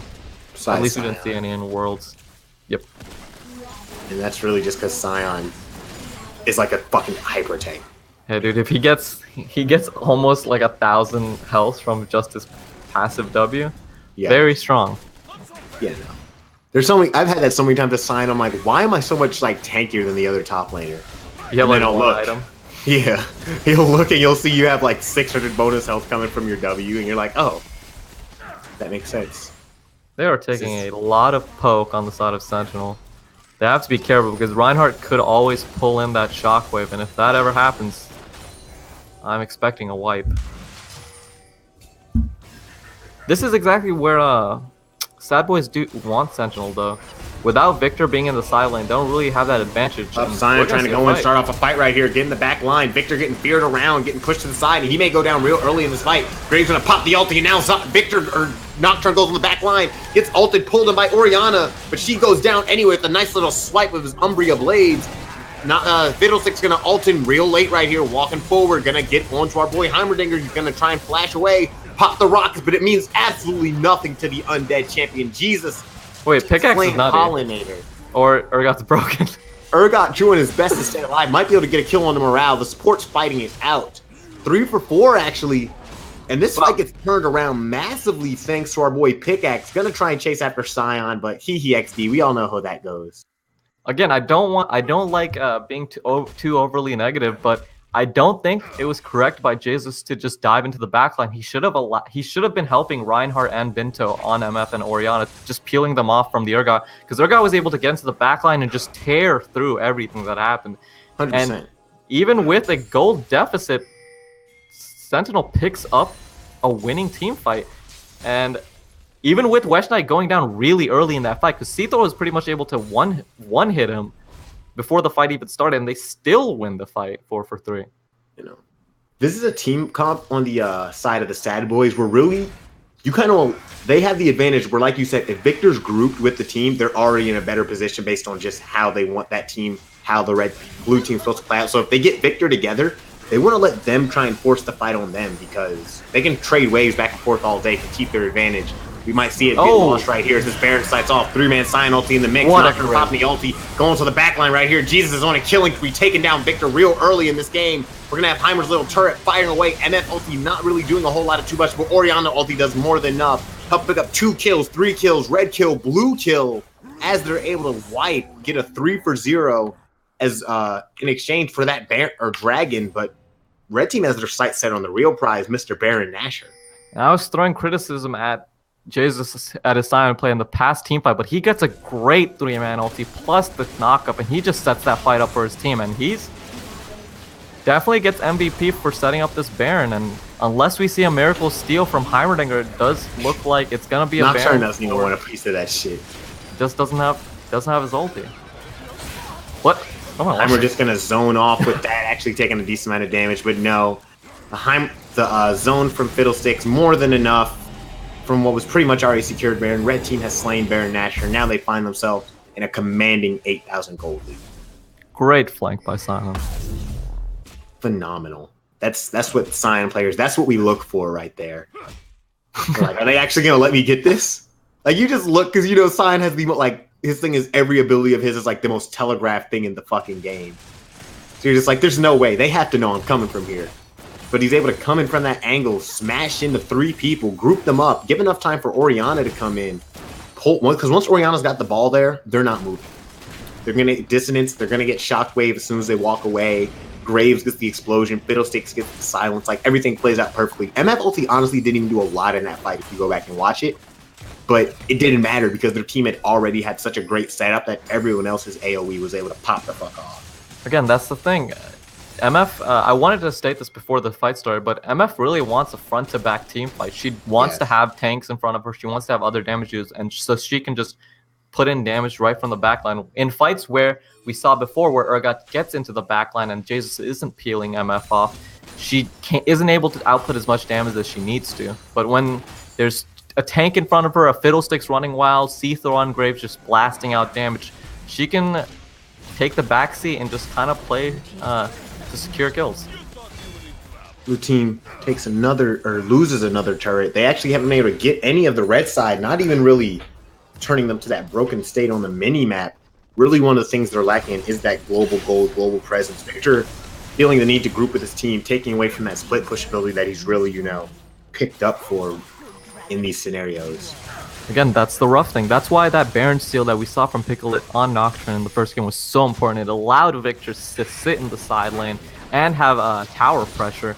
But with Victor having to defend against these Baron buff minions, this is going to be rough. 25 minutes in, they're down 9,000 gold lead, and Victor is not at the point where he can 1v2, even 1v1 the Sion in the side lane. To be fair, no one can really 1v1 the Sion. Like, he's going to just waste your time and distract you from the rest of what's going on in the game. Which is really a Sion player's idea. As the command shockwave coming through, Tail and Victor, he needs to sit that ass down and take a little walk back to the fountain. Think about what he's done with his life. Even though it's a good tip to get the chunk off, without Orianna ulti being here and without Jesus actually being grouped up, I think that S.A.D.B.O.I.S actually needs to back up and just wait for Jesus to get that top inner tower. Because this is when the engage can happen and they can get flanked. Yep, and our boy's going to look for it right here. We're going to have the ulti get popped, charging into the back line right there. Gets on the middle of everybody. And you called it. Read them like a book. Fear beyond death. Dragging them in. The Fear 4-man clean wipe. Oh my goodness. I just used a baby wipe on my butt and I see absolutely nothing. One of the cleanest wipes I have ever seen. Nocturne going down just because, he went full on Jack and Rose sacrifice right there, but still insane, perfectly set up fight. Urgot coming in on the flank right there, able to set that up, flip people in. Nocturne calling for the ulti at the perfect time. Braum getting the perfect knock up. Like, That was clean as hell. And Sion gets the tower top side, but Does it really matter? it doesn't matter. He couldn't really try and TP into that fight because it was over so quickly. Because like you mentioned, that they saw the Orianna ulti down and that was their go by. Again, that's what S.A.D.B.O.I.S wants in a team fight. They want a front to back. Sion needs to be there in the split. I think if they really want us to do a 4-1, Graves should be in the side lane. Because Sion's able to hold off these team fights. If they all try to rush in, Sion gets the Q off and doesn't allow all of the 4 members to actually have to walk through to enter the backline. Obviously, Nocturne will immediately dive in, but he just dies. Everyone else, however, has to walk through, and if Sion's there, he's able to hold bodyguard. And we saw that in a team fight, and this again stalls up the game a little bit more. That's what this entire game is about for Sentinel, just a little bit more stalling out. We see Victor, he's now at 3 items. He's getting close to stacking off that Archangel stack, only 200 away, and oh, this might be a pick. Gonna pop the stopwatch right there, get himself caught in the middle. Wow. Stasis gonna come out. He's gonna get the fear away. Wow. Walk. Can he land the ulti? Whiffed right there. That's a wide right. Daniel Carlson, what are you doing in my League of Legends game? I thought you were just in the NFL on the bench, but whiffs that wide to the right, and Fiddlesticks is able to make it out somehow by the hairs of his chinny chin chin. He gets out, but Scion Flash is burned, so not too, just a weird sequence of events there. And again, this is a problem, Sion's top lane, and if the 5-man engage happen on this Cloud Dragon, it looks like Sentinel will just give up the ocean here. Yeah. Not really wanting to fight for it, but I really don't like having Sion split push. The fact that they're able to get away with a double ocean while Sion's off on the side lane, I really don't like that blue team just gave that up so easily. I think they should have been in position to fight there. I think, again, getting them in such a close quarters fight, if we see the fear beyond death, the fear go off, we see West Knights actually live in some of these team fights, then we can have this game turn on a whim. I feel like you at least contest that or like put some sort of fight up, but they just roll over and let it happen. Yep. And it's gonna be if this game does end up going late and Sentinel is able to hold out, Elder Dragon will be a problem that they're gonna have to deal with. Again, I don't think executing this team fight is too difficult for S.A.D.B.O.I.S, but they do want to have Sion on the side lane.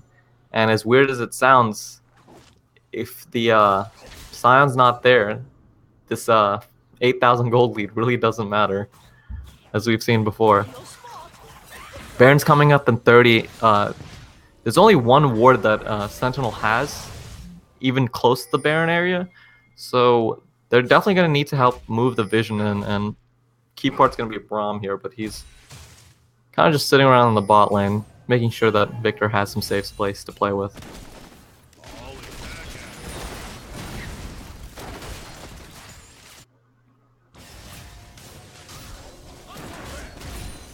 Nothing much happening here.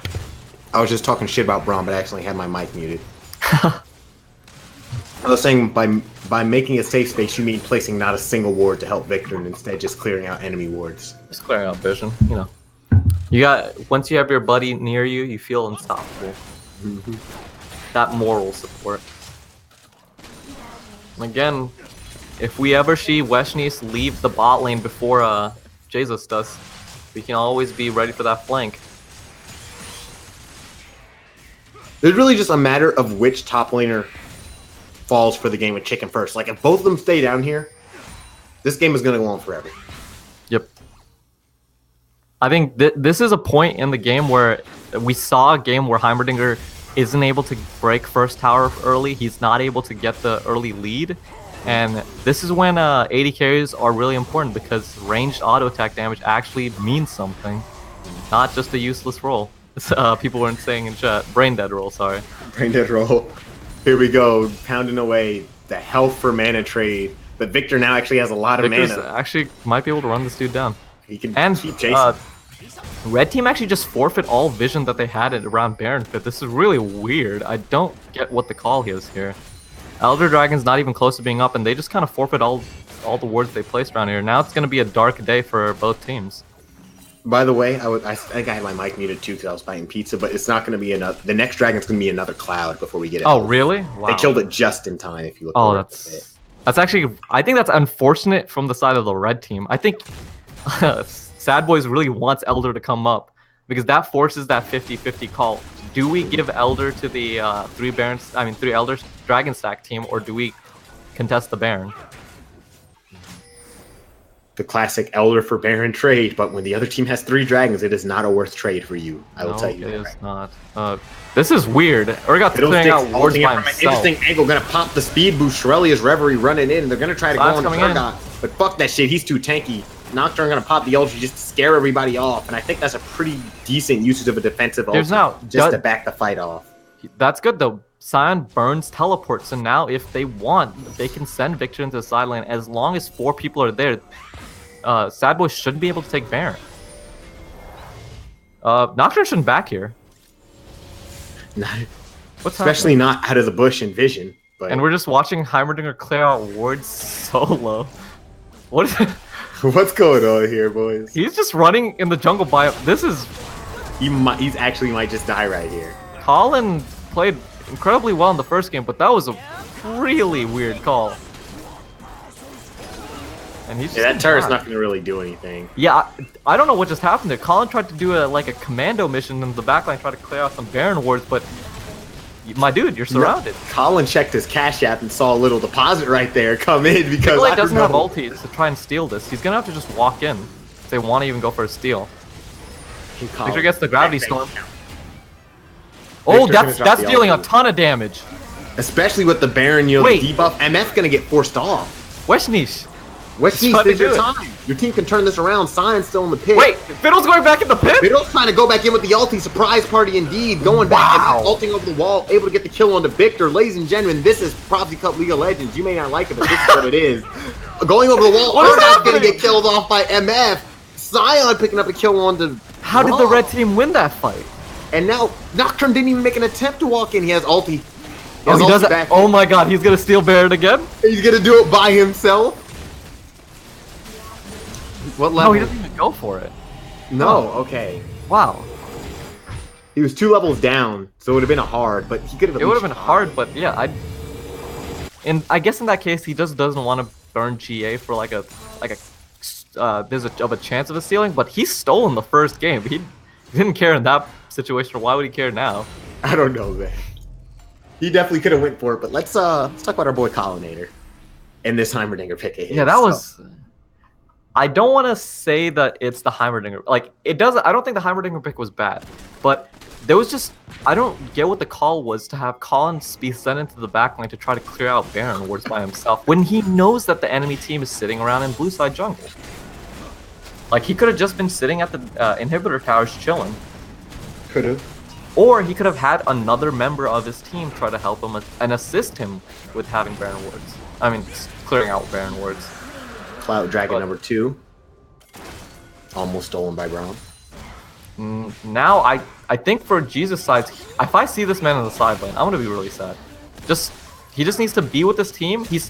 How much health does this man have? 6,000 health. Almost 6,000 health. He can kill 3 more minions and he'll be. He has exact 160 health, armor and 160 magic resist, and he has 6,000 health. No, he only has 6,900 armor. Or no, that's his AP. Never mind. He has 6. He is sitting at exact, almost 150 armor, magic resist. Holy crap! Wow. And that is what happens, ladies and gentlemen. And it looks like this game is gonna go into the. This game's gonna go. Third game right here, unless Urgot can put something together. Victor may be able to do something from a side. He's gonna throw an E in. Urgot gunning away right here. Oh my god! Going back in, gonna go right into that ulti face tank. GA gonna come back alive. MF already ready to kill him. He goes down. Bento has slain Piccolo. And now it just comes down to our boy Urgot throwing out that Fear Beyond Death, not able to connect it to anybody. They're gonna look for the kills. They're gonna look for the nexus. And it looks like we're gonna have a game 3 coming out right here. S.A.D.B.O.I.S. Ace. Finish off the game here, 37 minutes in. Sitting with a 15,000 gold lead, and S.A.D.B.O.I.S had a rough mid game, but they're able to close it out. And all credit being given, honestly, I would say to Seathor and Reinhardt. They played really well in that game. A couple of weird calls, especially with the first Baron, where they decided not to group up as 5 and left the flank open. But besides that, pretty clean game.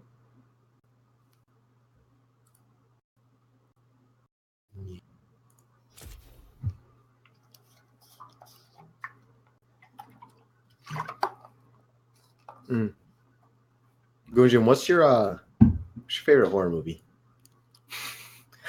I like The Shining. Really? Yeah. I've heard split opinions, so I like The Shining as well. But I got into a debate with some people at work because we actually know what's like your favorite. What do you consider the best horror movie? That was the question.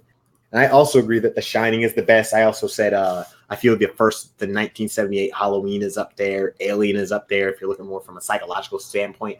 One person, they brought up one of the more modern horror movies, Saw, like the Saw trilogy. Yeah. Saw, I would rate probably Saw like second. But I have heard that discussion too. I think people like Saw a lot as well. I think it just depends. Have you ever heard about the convention that they have just specifically for Saw? They have a convention just for Saw? Yeah, it's like it's weird. It's like, you know, there's horror movie conventions. They have like comic conventions, but there's just one specifically for Saw. So like a SawCon? Yeah. Does anyone in chat know what SawCon is? I want to have some chat interaction. Of course, we got to talk to the chat every once in a while. I don't see any no active participants. comments. Yeah. Feels bad, man. No one knows what SawCon is, sadly. Feels bad. We're just trying to find more people. Sadly. I can even pull it up on Google for you guys. Hopefully any of these guys have gone to that convention. They've had a good time. Because honestly, I had a good time when I went to SawCon.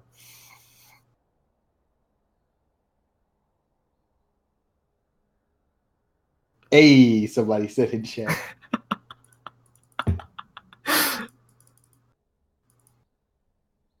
Oop, about to get my girlfriend joining one of the viewership. Explosive Pebble commenting in chat. He had a blast at SawCon.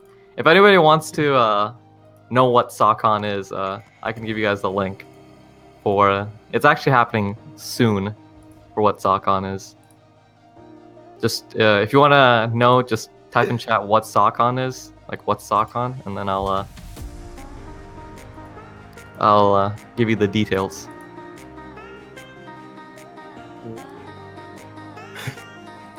These KDA orbs, though. Hey, these KDA orbs looking nice. KDA. You get a KDA bag if you buy 25. Dude, the KDA bag is kind of whack. It gives you 3 skins and it gives you like 1,500 orange essence. That's it. Gives you 3 KDA skins or just random? Just random skin. You also get 500 worlds tokens with it. Yeah, but Kuji, if you want to get this, you might have to. I genuinely like December 3rd. If I don't have enough tokens, fucking KDA bundle. I might have to buy that KDA bundle, you know. Gotta get that KDA Prestige Kaisa skin. That's not my business. That's not my business.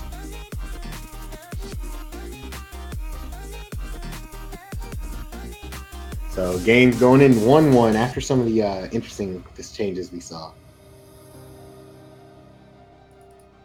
I think we're on pause. Could you send me the invite to the lobby? I haven't been invited either. Oh, okay. Kuroma K in chat said he has a free ticket to SawCon if everyone knows that's Roma Lol asking SawCon question mark. Emmanuel, do you wanna finish it out? What do you wanna explain to you what SawCon is? Yeah, so SawCon is a convention. I can't really describe it. It's an interesting experience. It's different from a lot of other movie conventions. I think the best thing you could probably do is just look it up on Google. Type in SawCon. What is SawCon? And Google will do the rest for you. This is why I day drink. No, you day drink because your dad touches you.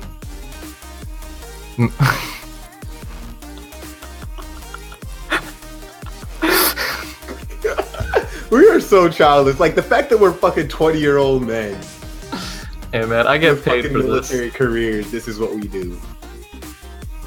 Hey, just because the military doesn't mean I can't go to SOCON.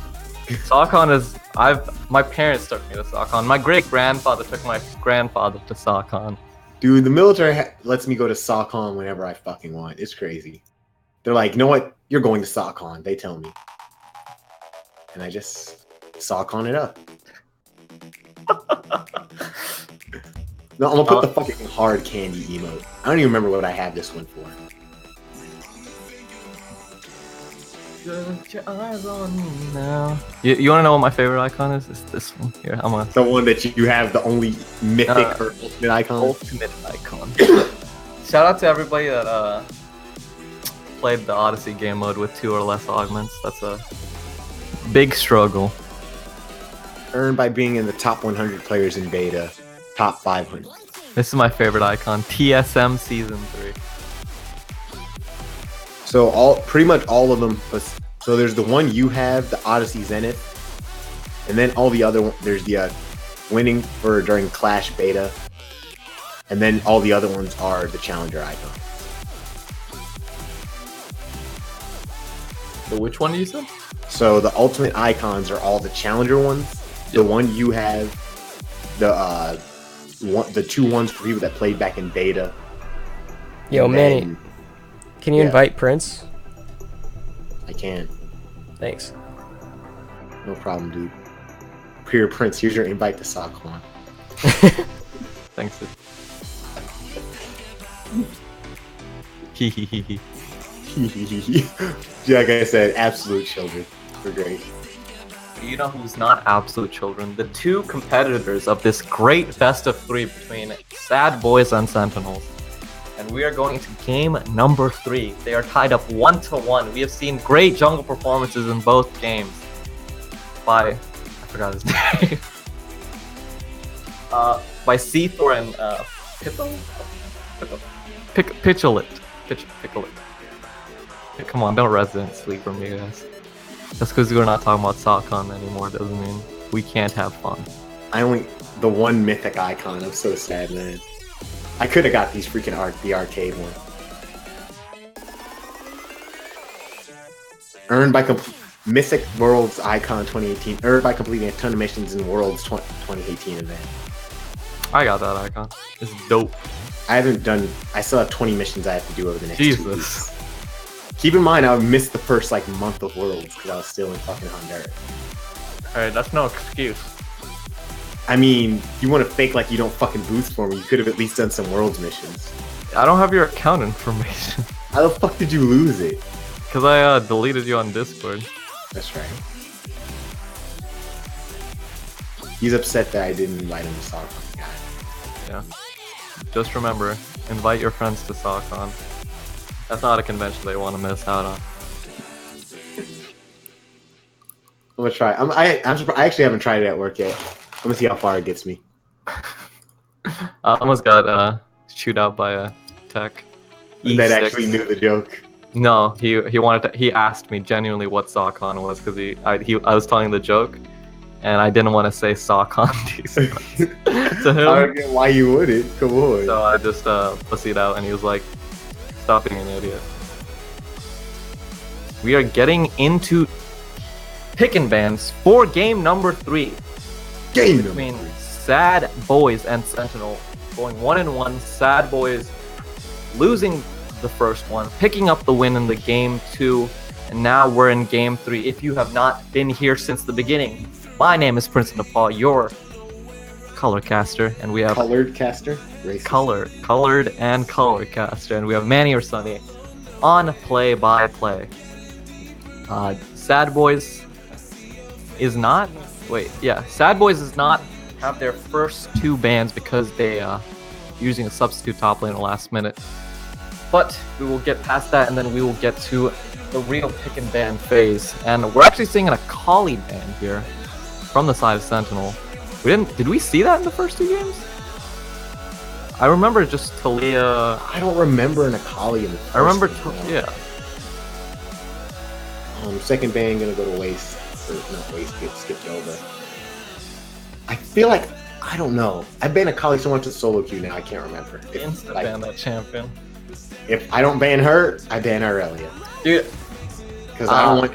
It's not even about the enemy team. I don't want Caps Irelia on my team. dude, I was watching watching Beyond the Rift, and I was listening to like Cutie and Scar talking about like changes and like why Akali and Aurelia haven't been banned yet, and how they're talking about like Riot got really scared because they had 11 changes where everyone just flamed them and was like, we're leaving the game.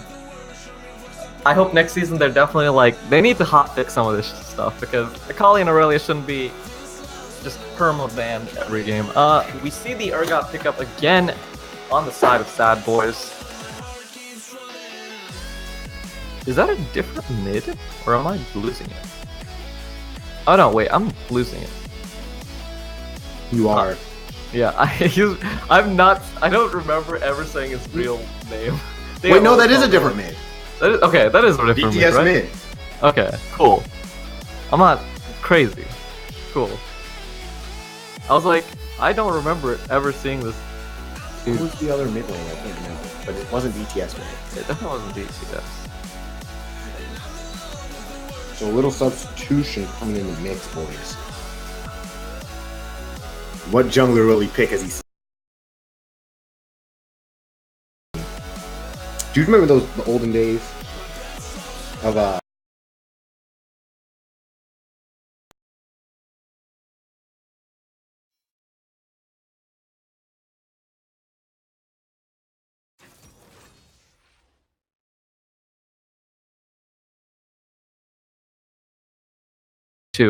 being picked up now by the sides of S.A.D.B.O.I.S. And we're gonna have to see how they round this one out. Zinza Braum, pretty strong bot lane. I'm wondering if Colin obviously hasn't played any standard ADs on the first 2 games, but maybe he picks up the Lucian here and tries to go for that win lane, run it down bot lane, end the game. They have the Braum, they have the Zinjao. This is looking like a run it down. This is the comp that Gundon Stillwall Wow. smashes the keyboard on in chat. Kaisa. But no, they're gonna Kaisa. That's goes against everything I was just saying. Sivir's actually a really good pick into Kaisa because she's able to shove Kaisa in, and Kaisa isn't able to push out Sivir, like pushing the wave against Sivir as hard. I'm actually surprised that they went for that, but again, in late game team fights, Kaisa is still a monster. I assume that the ban phase again is changing because of DTS mid being substituted in. It felt like, it was Reinhardt on Orianna. Didn't seem too much of a carry player, however.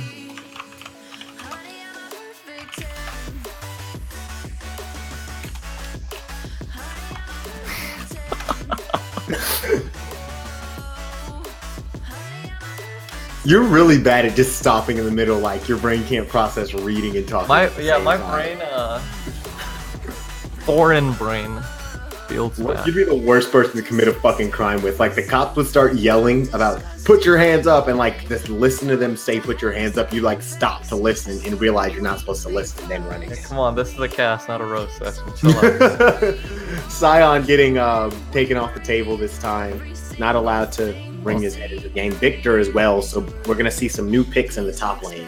I'm expecting DTS mid to be a hard carry mid lane player. Just looking at the bans, looking at the Malzahar ban coming out from the side of S.A.D.B.O.I.S, this is definitely a different side of S.A.D.B.O.I.S that we didn't see in game 1 or 2.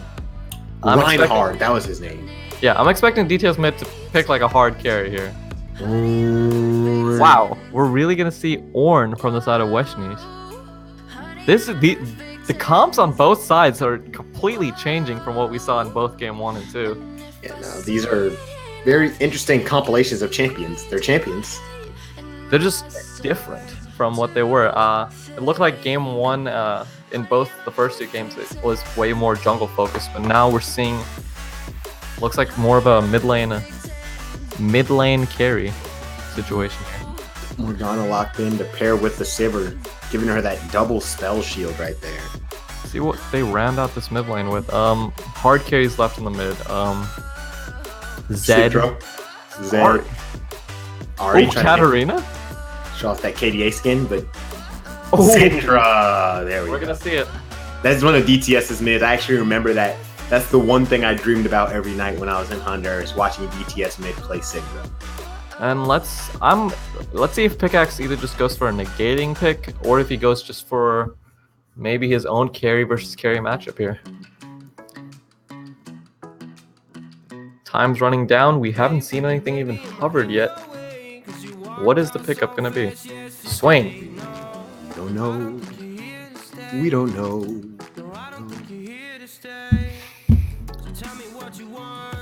Pick ban definitely changed a lot more than I expected with DTS mid coming in for the side of S.A.D.B.O.I.S. And now we're looking at two very different comps going against each other.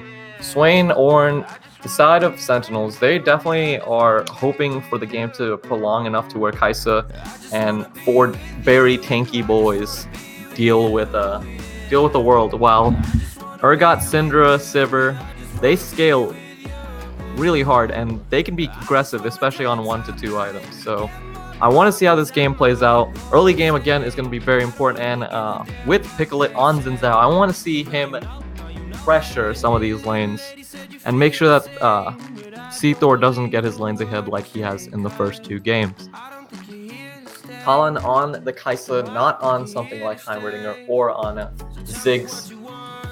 Gonna be different from what we've seen, but I expect good things out of both teams. We're going to be in the spectator delay, and I'm going to take a drink. All right, while you take a drink, I'm going to just read off some stats. So I looked up our boy DTS mid right quick just to see, because, it's been such a long time since we saw him step out from the shadows. And they have him slotted as an AD carry for the team. Based off, he doesn't look like he's played an awful lot. He's sitting at about 9. He's sitting at a 977 KDA overall. Averages out to 2.3, 3 kills a game, 2.3, 2.3, blah blah. Hasn't been a part of any first bloods, any largest multi-kill is 3, so nothing like too spectacular. But it seems like he's only ever really played 1 or 2 games. So I really want to see him, bust out into the glory that I remember of him. But that's going to be tricky with him going against this, Noxian Overlord of Swain. Hey, we will have to see, but definitely hoping for a bit more spice in the mid lane. With the first 2 games we've seen Urgot versus Galio and Urgot versus Orianna. Kind of a safer picks to where we see DTS mid now running the center with the Ignite, which is going to be a little bit of a liability if Piccolit on the Xin Zhao can get in early. What do you think our most picked champion is in Propseca? Most picked champion, probably. When did the season start? Do you know? Like a month ago? We'll say like 2 months ago, yeah. 2 months. I wanted to say Urgot, but I would think that Urgot really only came around like right before the Worlds meta, like right as playoffs is happening. I would say probably it has to be like an AD carry. Can you give me our lane at least? Is it AD? I think it's AD. You're correct. That's the highest present champion, anyway. I would say it has to be Kai'Sa. Kai'Sa's sitting at a 76%, so she's been picked in 42% of games and banned in 34%. Look at that, look at that. And she lives in a Thanos world, perfectly imbalanced, 50% win rate. Meanwhile, Sion actually has 1 more game where he's been picked than her, but he's been banned a couple less times, and he's sitting at a 74% win rate. Huh. Sion may need a nerf next season, gentlemen. If Riot Games is watching. Make it so he doesn't get 6,000 health at 37 minutes. Please. If they're gonna do that, dude, like, that's the one thing they fucked with everything else about that champion. Yeah, because he's strong. What? I want them, like, remember back in season 4 when Sion first got reworked, he used to, max D and just clear waves all day and poke. Yeah, the most annoying version, yeah. They've, like, taken away every fucking thing from that champion. At least let him continue to have that health stacking. But as we go into game, looking at keystones, Urgot taking a Comet, Graves still taking Fleet, Syndra, obviously taking Electrocute. Lethal Tempo Sivir plus Airy Morgana. Guardian on Braum, Lethal Tempo Kaisa. Phase Rush Swain, which is actually... I think it's either Phase Rush or... Phase Rush, Klepto, Phase or... Rush Xin Zhao as well. Phase Rush Xin Zhao is actually pretty common. It allows him to just get in. Run kids Spot, down yeah. as fast as he can. But Swain going the Phase Rush variety. I've seen Klepto Swain, and I've also seen... God, how can I not remember this? The Unleashed Spellbook Swain. We're going to be getting into game in this final game of the best of 3 versus with S.A.D.B.O.I.S on the blue side and Sentinels on the red. Both teams having... Honestly, S.A.D.B.O.I.S having 2 pretty commanding games, but in the first one, we're not able to close it out with a key Baron steal by Piccolit on the Nocturne. He is now switched off to the Xin Zhao so he can get a little bit more early game pressure. We will have to see how it works out. Today, your casters are going to be Manny or Sunny on play-by-play and Prince of Nepal on color. So, it's Cartman, bruh. You know what's really surprising to me? The cleanse from Colin. Yeah, okay, so I was thinking about this, and the reason I feel like he's thinking past the laning phase, and he's looking into how much, like, of course he has the Morgana binding that has him sit in place for 8 billion million years, but Braum can only block one thing. So if he blocks the Morgana binding, there's still going to be the Sivir Scatter the Weak, and there's still going to be Urgot looking to slow him, because this man cannot get hit by any bit of CC at all, ever. Otherwise, this team has so much damage that they're going to melt Kaisa the second she tries. They're not even going to care about Braum being in front. They're going to murder her, so she has to constantly stay on the move, moving around the fight, so she needs this cleanse to try and help her do that. That's why I feel like she did it. I just don't think that it's... I don't think it's necessary. I don't think... Like, I get the Syndra, like, Scatter the Weak. You have Scatter of the Week, and then you have Morgana Binding. But most AD carries would not take Cleanse just for those 2 abilities. Like, it's not enough CC where I think warrants a Cleanse. Like, maybe even like a Teleport would have been fine. I think a Heal would have been fine. But Cleanse, I think, is just overkill in this. They're giving up the kill presence in the lane because Morgana Sivir most definitely are taking this Ignite looking for some blood. So Braum says they have to cleanse. They're going to have the cleanse heal, the double defensive summoners. Yep. And it just, I don't think it's needed. It's going to have pretty standard laning phases. The second Sivir hits either her first item or even, like, if it comes to it, even, like, level 3, she's going to be able to push Kaisa just right under tower, especially with the 2 range versus ranged melee matchup in the bot lane. Nothing much really going to happen around top side. Urgot into Ornn. Not a matchup we see too often with Ornn falling out of the meta, but Urgot does have priority in this matchup, but again, Ornn is Ornn. Ornn having the shit beaten out of the meta. They were like, we will not allow this champion to stay up. Great combo by Pickaxe. Oh! DTS mid, the early gank. Rome coming up from Morale. You're going to get the Scatter of the Week on a Pickaxe, walking with this binding, holding onto it. Forcing that easy flash, but here's the jungler behind! First blood! This right here. This is how they beat Faker's LeBlanc. Whole team coordination. Ladies and gentlemen, how you play around your mid laner. Level 2, mid... we said this in the beginning, the double range has priority in that matchup, and Sivir's not going to really die to a cleanse heal bot lane. Now they're looking to bring some magic up here. Thor just going to walk one way, gets the auto attack, takes the tower aggro, and now great.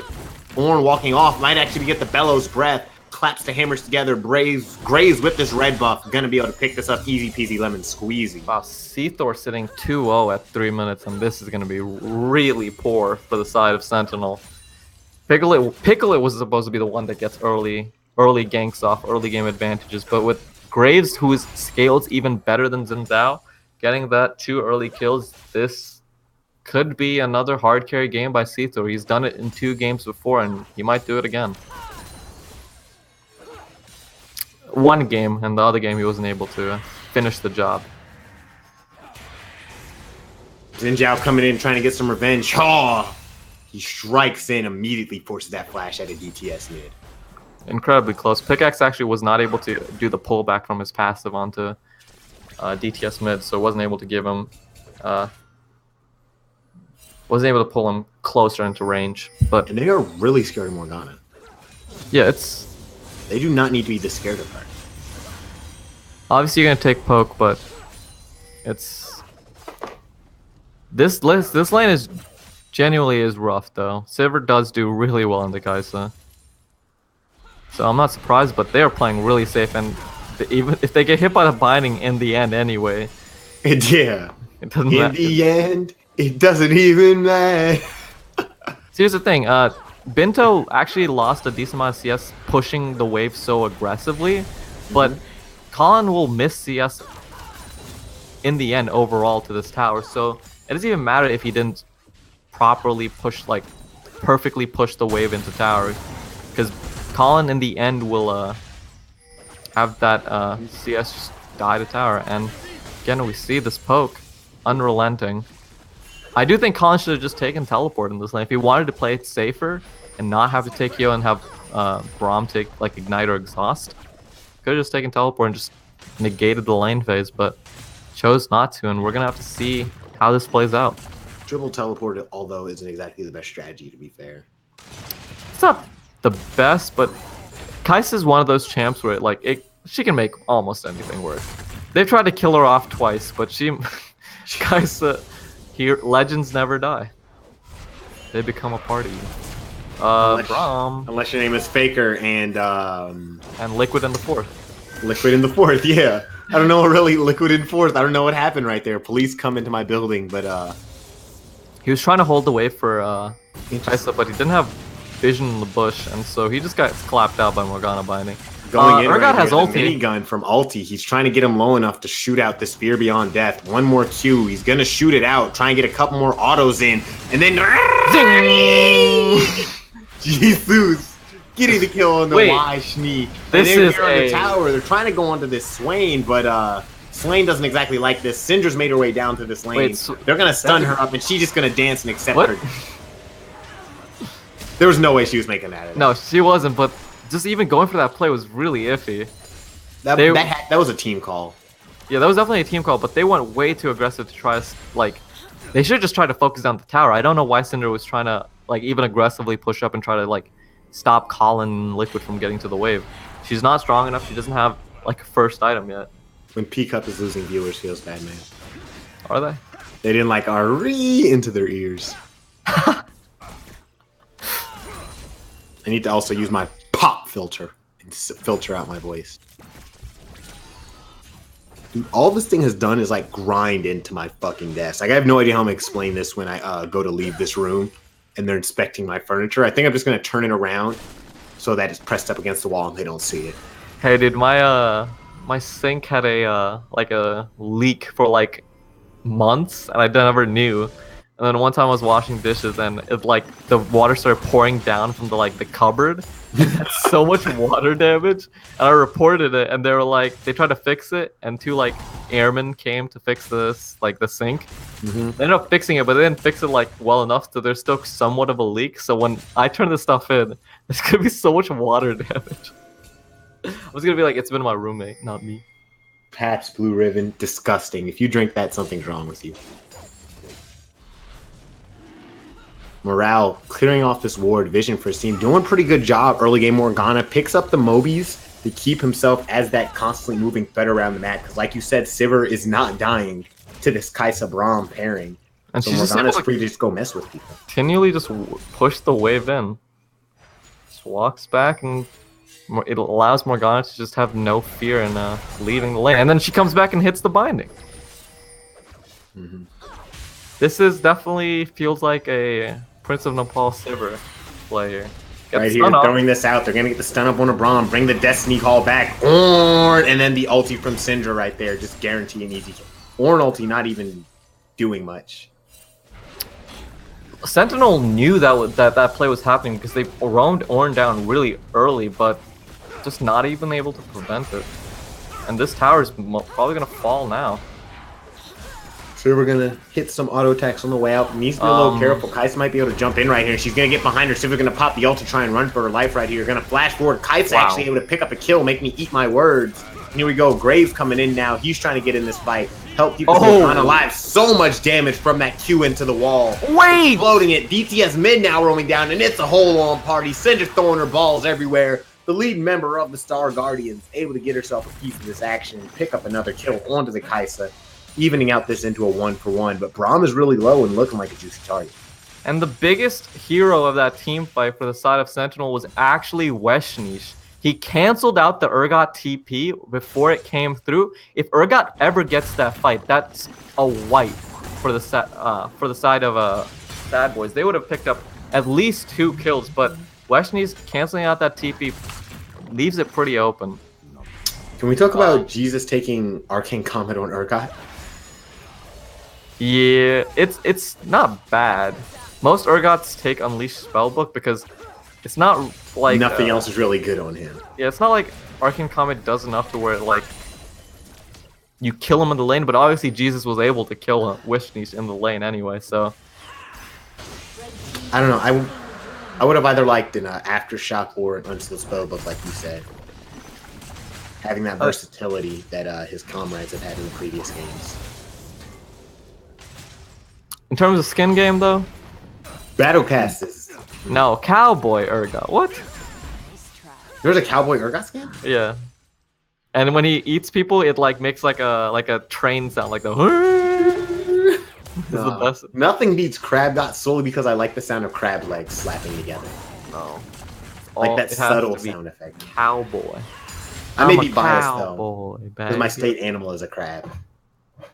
Maryland?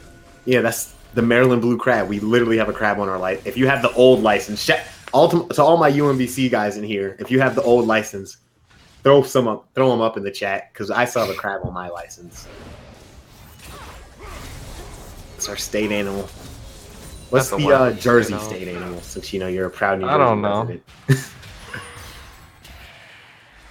Like cigarette butts, maybe? I don't know. This Brahms, a proud resident of the graveyard. He's been spending a lot of time there in the Summoner Fountain at this point. Down almost 40 CS to this Urgot and 2 kills. Not really getting a whole lot of anything built into his inventory. Really rough. DTS mid is just powering this lane. He is God, what? Here we go, and now a fight on the bottom side. Silver gonna go down again. Kaisa and Braum able to find these kills. The stopwatch getting popped from Morg, but not gonna really do all too much. She's gonna throw this binding out, and then she's gonna go down. Collinator picking up a kill. And what do you gotta say to that, Prince? I'm gonna be honest with you. How are they losing that lane? I'm so confused how they're dying in these 2v2s.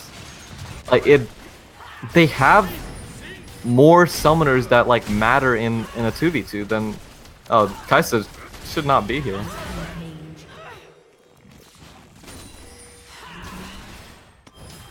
Nice stopwatch. Wow, DTS mid is just putting his carry pants on, and he's just able to pretty much 2v3 that fight. Getting a 1-for-3. It looked like maybe Sentinel could have turned that fight down around, but S.A.D.B.O.I.S picking it up. That mid-jungle duo is just too strong. And Urgot flipping him back right here, trying to put some damage. He misses the Fear Beyond Death. Oh! And now the Orn Horn, bobbing and weaving, Morgana way up, gonna miss the binding, so AIM out.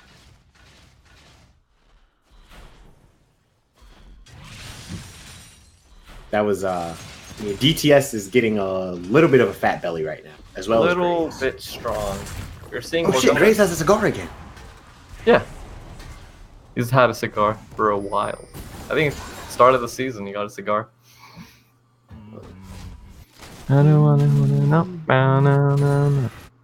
Wait, when did Rift Herald get taken in this game? When Graves got it. Dropping the ulti right here, gonna go on to Swain, force him out of lane, running with that phase rush speed boost. And yeah, Swain is kind of getting slapped around right now. Wasn't able to really get too much out of that Xin Zhao not really being that early game threat that we're used to seeing out of him. And again, even with, I'm still baffled how Colin and Liquid are able to beat. Oh my God, no Zen. Here we go, Zin getting no. stopped Thor. in his place. Oh, Rift Herald, this is bad. They need to send at least 3 to stop Send this an Rift army. Herald push. Send them, Navy. Stop them. Shelly slamming her head into that tower, and that's real quick. And they're honestly not going to stop. They're in prime position to keep this I think going. S.A.D.B.O.I.S is trying to end the game quicker than yesterday's 3-0. This is a fast inhibitor tower that's being taken 15 minutes in. Ornulty coming in.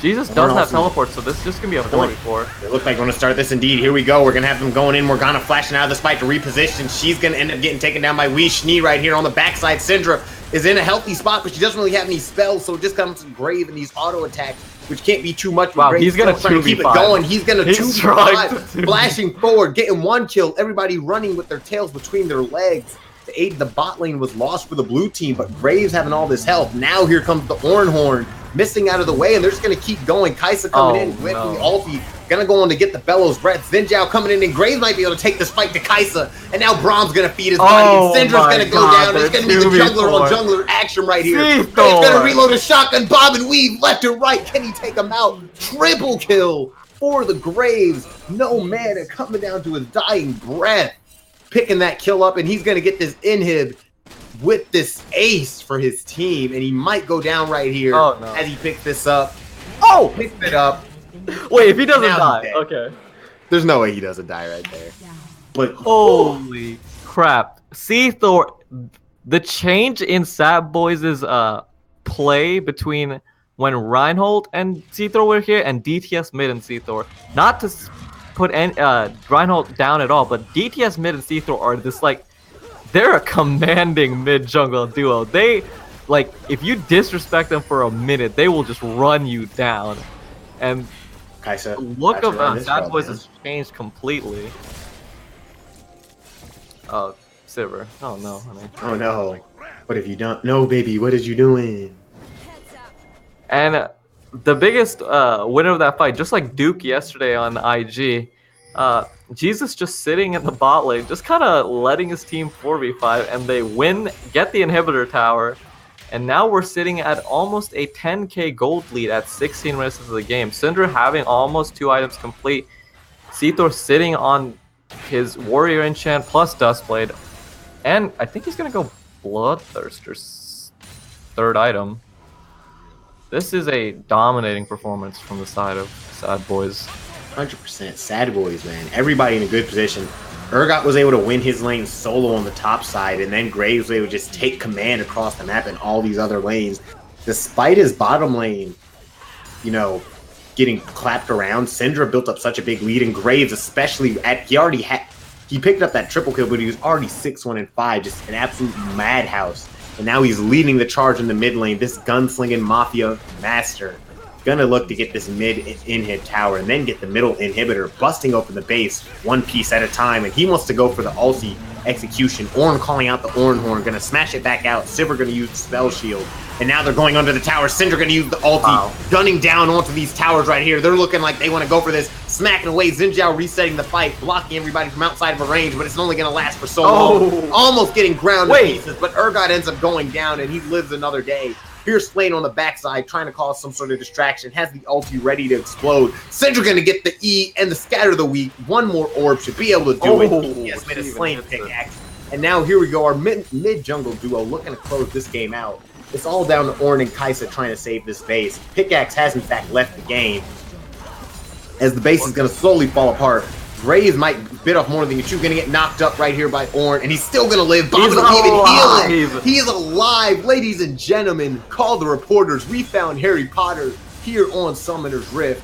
And as this game is gonna go down, sub 20-minute game, absolute slapfest, led by C-Thor and DTS mid. 1845 is our final timer. Of course, I'm fucking wrong, because this time it doesn't go for forever. 1844 is our final timer, ladies and gentlemen, here in the Prophecy Cup. Wow. That was a quick game. The mood that S.A.D.B.O.I.S was thrown around for the first 2 games, completely changed with DTS mid coming in. He commanded people to send. They needed to send people to hold him down, and when they did, he just slapped them up. If we look at it honestly, just looking at the champs down the lane, it's 3 winning lanes. Binto and Morale didn't, in the end up winning that lane, which I'm still surprised by. Everyone has off games, but 3 winning lanes, and the big hope was that Piccolo could get one of his lanes to a somewhat of a lead, and he just wasn't able to do that. And Seathor and DTS mid just hard carried. My MVP for this series honestly has to be Seathor. Seathor coming up big in all these games, really.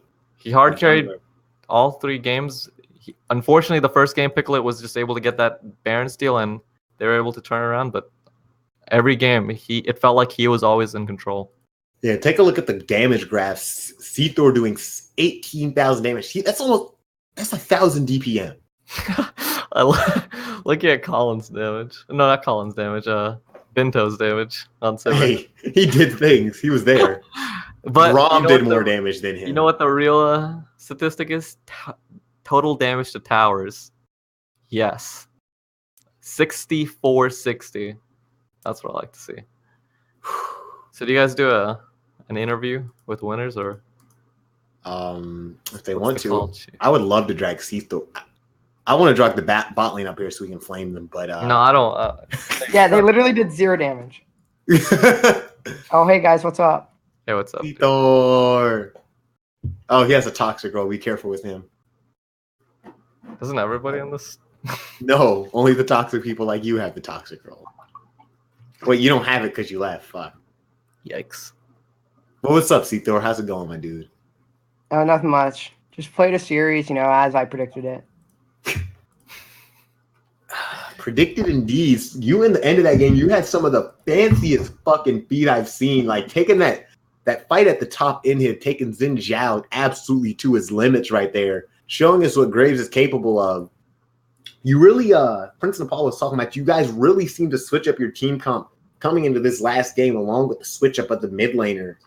That playstyle difference. Talk to us about that, because you guys played like a completely different team due to one person. Yeah, so basically we went into the series with 2 E-subs and then Pinto, who's not our main AD carry, but our sub AC, although he's a beast. And we've never played with these E-subs before. Sentinel scrims every 3 or 4 times a week, just wants us to be known. But don't worry, they had 1 sub, which is Colin, because he's unretired, even though he sucks. That is 1 trick. That's okay. So basically, in draft, I just need to play a control champ, because I will always out jungle the enemy jungler. This guy literally still couldn't find him, honestly. I'm pretty sure he's AFK. I actually don't know. But basically, the difference between game 1, 2, and then to game 3 is we had the E-sub on mid, and so it's a little bit different playing with him because we never played together, and then so we're just gonna naturally put him on a more supportive mid laner and utility, so he can help us win instead of us playing around him to help him win. Okay. Which DTS, I've played with this guy for probably 2 years. Me and him go way back, way back, and so me and him are really, really good synergy, and just 2v8 games, especially in P Cup. So he also offers a lot of different champs that our other mid laner didn't play, which is why draft changed so much. Mm-hmm. And yeah, you just dominated, honestly, every game. The first game was rough, though.